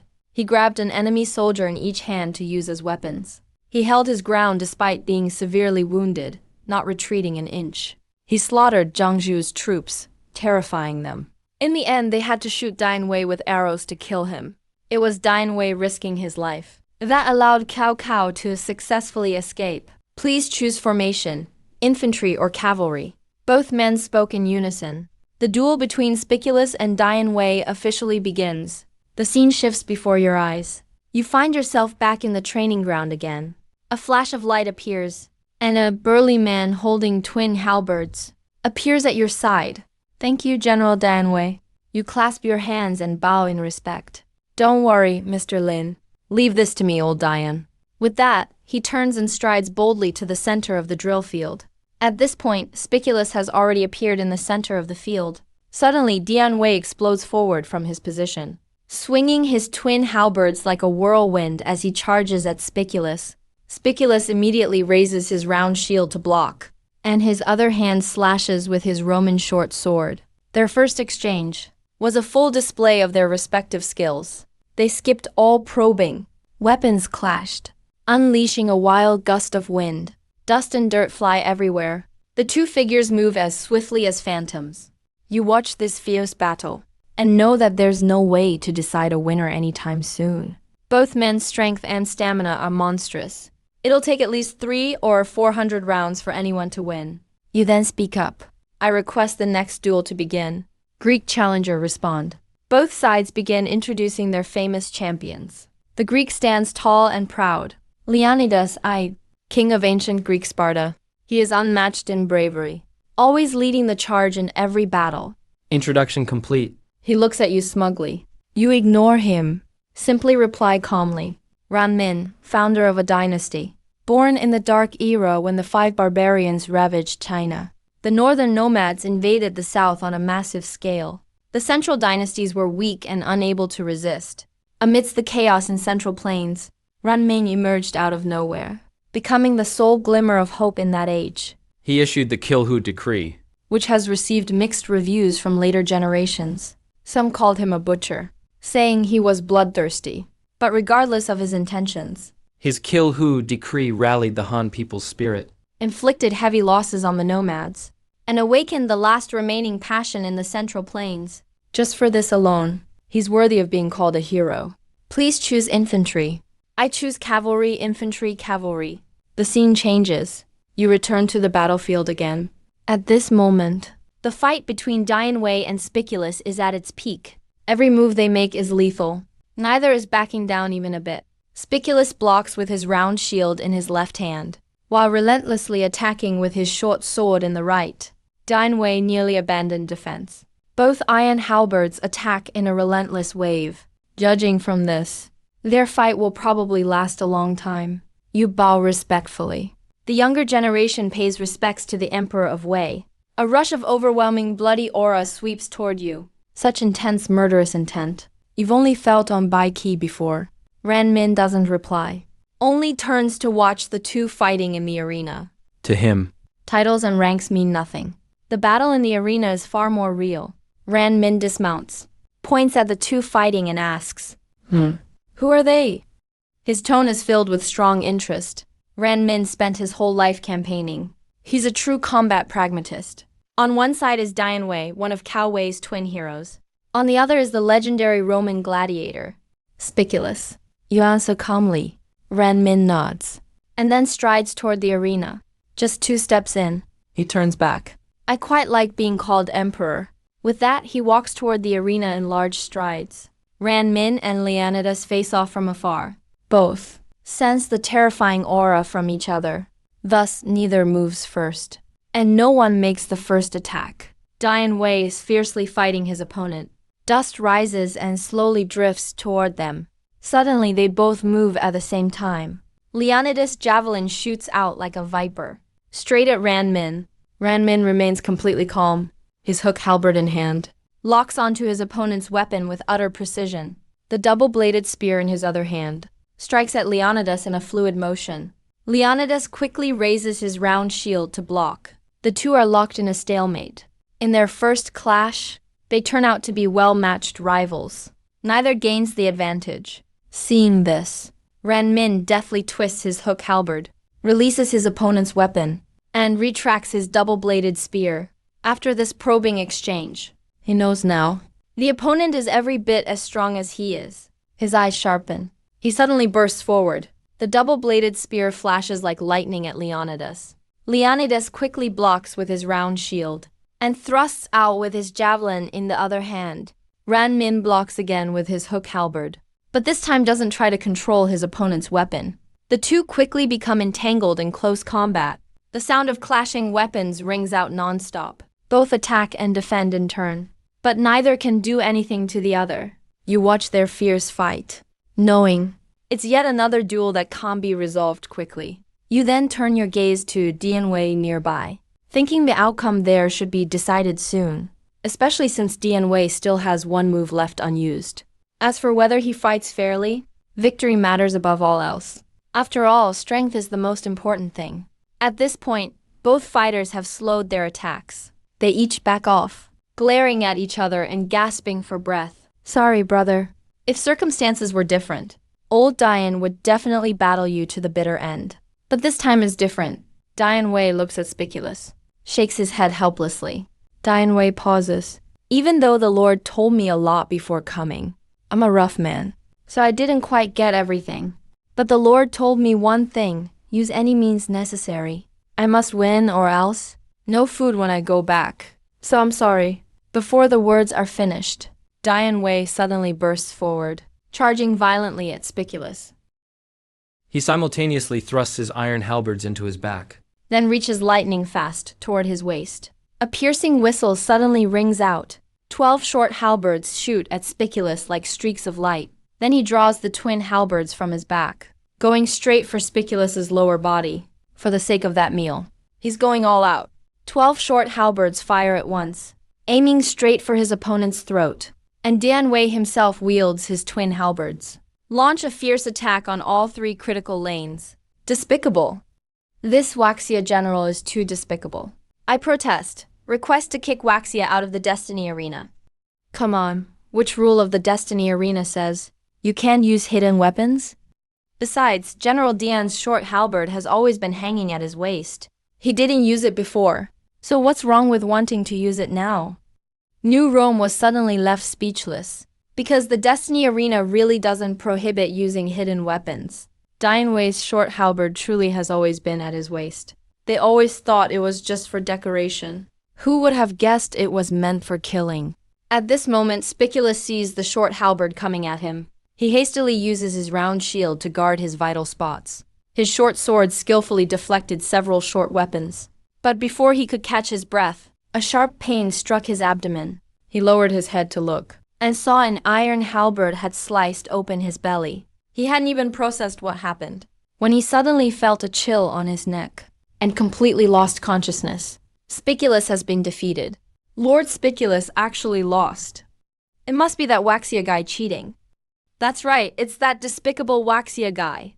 Mr. Lin, I've got it all handled. As soon as he finished speaking, his figure vanished from sight. After Dianwei departed, you turned to look at the arena. Renmin and Leonidas had already fought 100 rounds. Heat steamed from their bodies like boiling water.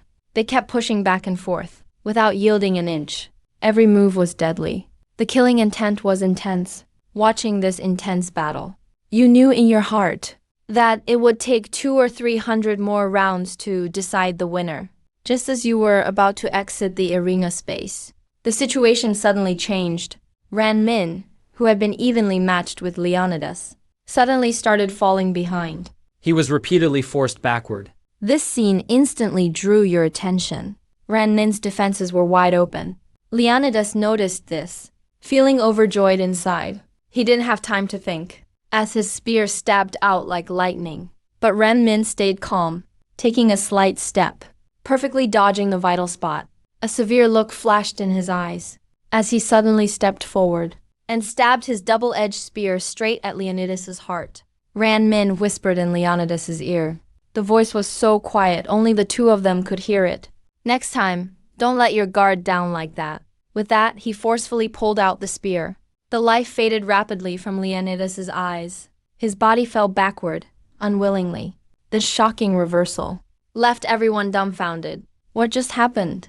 How could it turn around just like that? I didn't get it. What exactly happened? Can anyone explain? This guy risked everything for the win. No wonder he's ruthless enough to found a nation among the barbarian hordes. He's ruthless to himself. And even more ruthless to his enemies. This is a Volf's fate. What's going on? Lord Leonidas, how did you suddenly lose? This can't be. It's a scam. I want my money back.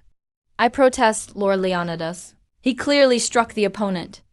How did we lose? Huaxia must have cheated. Cheated how? If you can't understand our king's moves, stop yelling nonsense. Even if you understand, can you really grasp our king's determination? They don't get it at all. They don't understand what it means to risk everything for the win. You kept your eyes fixed on the arena. When Ran Min took that crucial step forward, you had already seen through everything. The arena's announcement sounded at that moment. You rushed over immediately and eagerly asked the emperor Wei, "Are you all right?" At this moment, Ran Min had blood on the corner of his mouth. Holding himself up with his double-edged spear in one hand, his eyes were squinting slightly. As he gazed up at the sky, he didn't answer only, slowly said, "I won." A faint smile appeared at the corner of his mouth. Even as blood kept pouring out, it seemed that Ran Min's body could no longer hold up. As he slowly fell backward, you reacted quickly and caught Ran Min just before he collapsed. Emperor Wei, was this really necessary? Even if you fought to the end, you might not have lost. And even if we did lose, it wouldn't have mattered. Huaxia would have handled defeat just fine. Ran Min shook his head. I already lost once 1,000 years ago, so I will never allow myself to lose again. Even if it means staking my life for the win. I wasn't certain I'd win. This was the only move that could beat him. My ultimate finishing move. As soon as he finished speaking, a glow appeared around Ran Min's body, and he vanished from your sight, leaving only a faint sentence behind. Emperor Wei, how much I miss being called that. I really miss it. You stood up. Your long robes reached the floor. Lin Fan respectfully sends off Emperor Wei. Liu Ryan and the others respectfully saw him off as well. Countless spectators were moved by Ran Min, posting the same 4 words in the comments. Trading injury for victory. Those 4 words may sound simple, but actually doing it is like climbing the sky. If you're even slightly careless, you'll fall before your opponent does. Anyone who dares use this move must be ready to die for victory. And now? Your figure was already back at the long table, because Huaxia had won the last round. The host asked, "Is Huaxia going to keep challenging?" Before you could answer, the Greek stepped forward first. I request to use the dominance card to end the challenge. He always saw this round as a test. Win or lose, he never planned to keep going. Greece chooses to end the challenge, and has exited the Destiny Arena space. Right after he spoke, the Greek's figure vanished without a trace. Next, Huaxia faces the Arab team. Both sides, please introduce your champion generals. Before the host finished speaking, the Arab immediately couldn't wait to speak. Abu Muslim, the founding hero of the Abbasid Caliphate. He once defeated a famous Huaxia general in the Siam War. After Gao Xianzi finished speaking, that Arab man even turned back to give you a provocative glance. But you couldn't care less. Thinking to yourself, don't you understand what really happened back then? How dare you brag about it? That man's introduction soon ended. You finally spoke slowly. Gao Xianzi, the famous general of the Tang dynasty, led the army to break through Little Bolu, dominated the western regions, captured the kings of several countries. Next, I'm going to tell everyone the real story behind the Battle of Peiros and Gao Xianzi's iron-fisted tactics in the western regions. This enraged the nations of the western regions. They soon allied with the Arab Empire, preparing to invade the Tang dynasty.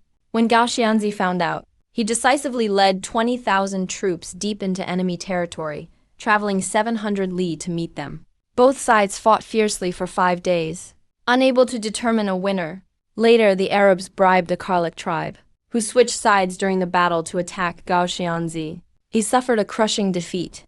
At that time, the strength comparison was 20,000 against 200,000. Most of Gao Xianzi's troops were foreign soldiers, with only a few thousand true Tang elites. And this was also the only time the Arabs ever defeated the Tang army. In the previous round, Waxia was victorious, so the Waxia side drew a map affinity. The Tang army's sharpened blade squad faces the Khorasan cavalry. Both sides have 3,000 troops.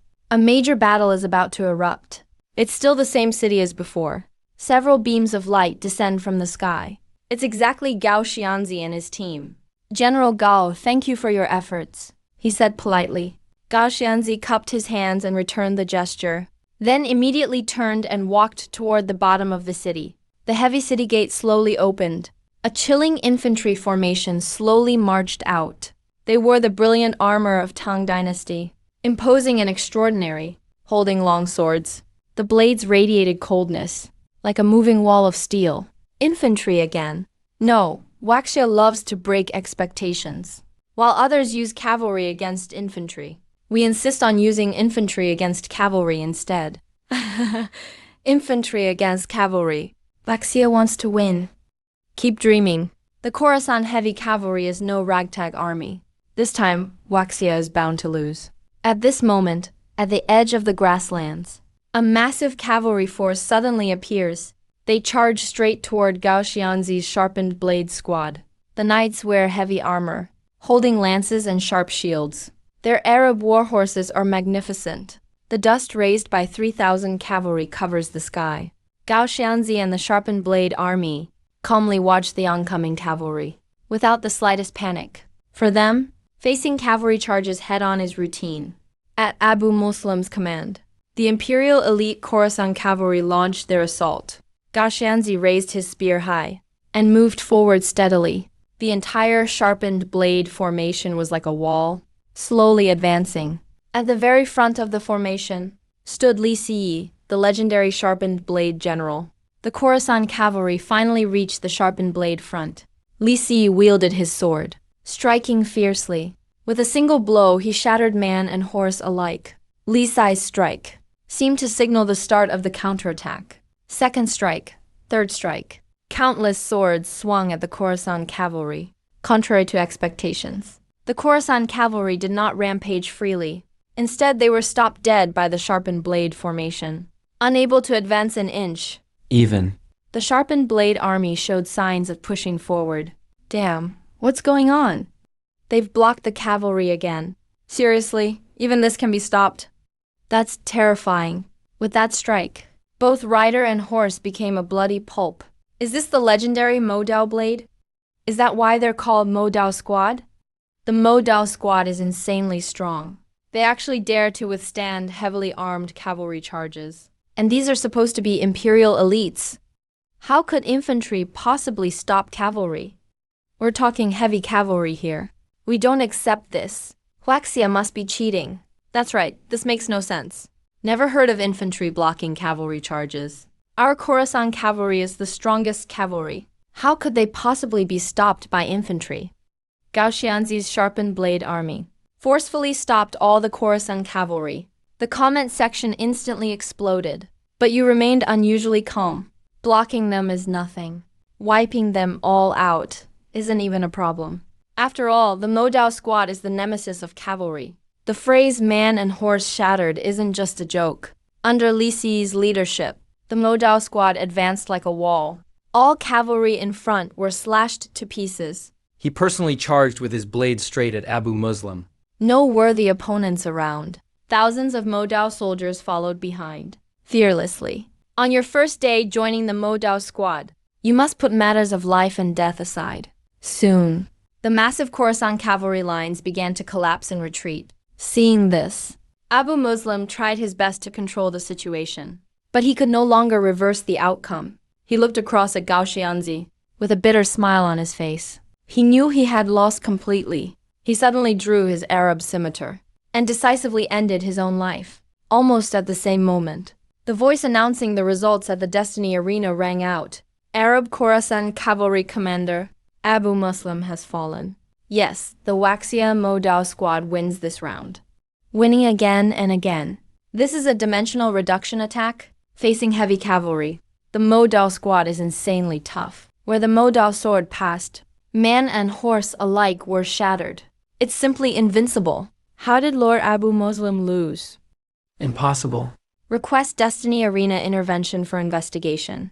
Huaxia must be cheating. How could cavalry lose to infantry? Khorasan is the empire's top cavalry. They don't even fear cavalry duels. So how could they lose to infantry? At this time, Gao Xianzi's figure had returned to the city wall. Thank you, Mr. Lin, for giving me this opportunity to redeem myself. Gao Xianzi bowed deeply. His tone was solemn. General Gao, you speak too highly. Back then, 20,000 versus 200,000. To fight evenly for 4 days' defeat was honorable. It's because of that battle the Arabs learned to fear us, and dared not invade the Tang so easily again. Gao Xianzi shook his head. Defeat is defeat. No need to say honorable defeat. As soon as he finished speaking, Gao Xianzi radiated light, then vanished before your eyes. Farewell, General Gao. You cupped your hands and bowed. Dog Egg bows to General Gao as well. Same as before. Countless viewers in the comment section paid their respects to Gao Xianzi. When you raised your head, you had already returned to the long table. The host began to ask questions. Huaxia, please choose whether to continue or end the challenge. Same as the last 2 rounds. Before you even had a chance to speak, the opponent jumped in first. I request to use the dominance card. End the challenge immediately. As soon as those words were spoken, that Arab instantly disappeared from the arena space. At this point, Huaxia's challenge against Neo-Rome, West Rome, and Arabia is completely over. The challenge rewards will now be distributed. Damn, 3 straight wins! Huaxia is just insane. 2 solo battles, and 1 legion battle. Won them all. Who else, looking at the whole world, has managed to do this so far? Challenged 3 countries in a row, and won them all. Huaxia is too powerful, thanks to Generals Dian Wei, Ran Nin, and Gao Xianzi. But just then, a new challenge notification was sent to Huaxia. The Polar Bear Empire has issued a challenge to Huaxia. Will you accept? This sudden challenge left all the Huaxia people stunned. This is a gauntlet match, huh? Why is everyone targeting us? You agreed without hesitation. As soon as you finished speaking, a figure appeared directly across from you. You looked up to see it was actually a beauty from the Polar Bear Empire. Polar Bear Empire versus Huaxia. Both sides, please select your representatives. The Grand Marshal of the General's Council stared intensely at the screen. His brows furrowed deeply. What exactly is the Polar Bear Empire up to? The Secretary General was full of confusion. Director. Haven't our 2 countries always had a great relationship? The chairman shook his head. The moment the arena descended, the world order changed. From now on, Huaxia might have no more allies. Huaxia, please choose your representative. Your gaze landed on the cards before you. Military sage Wu Qi, famous Qin general Wang Jian, Han dynasty champion Wei Qing, Tang dynasty war god Li Jing, 3 kingdoms battle god Lu Bu. This lineup made your decision really tough. Who exactly should you send out?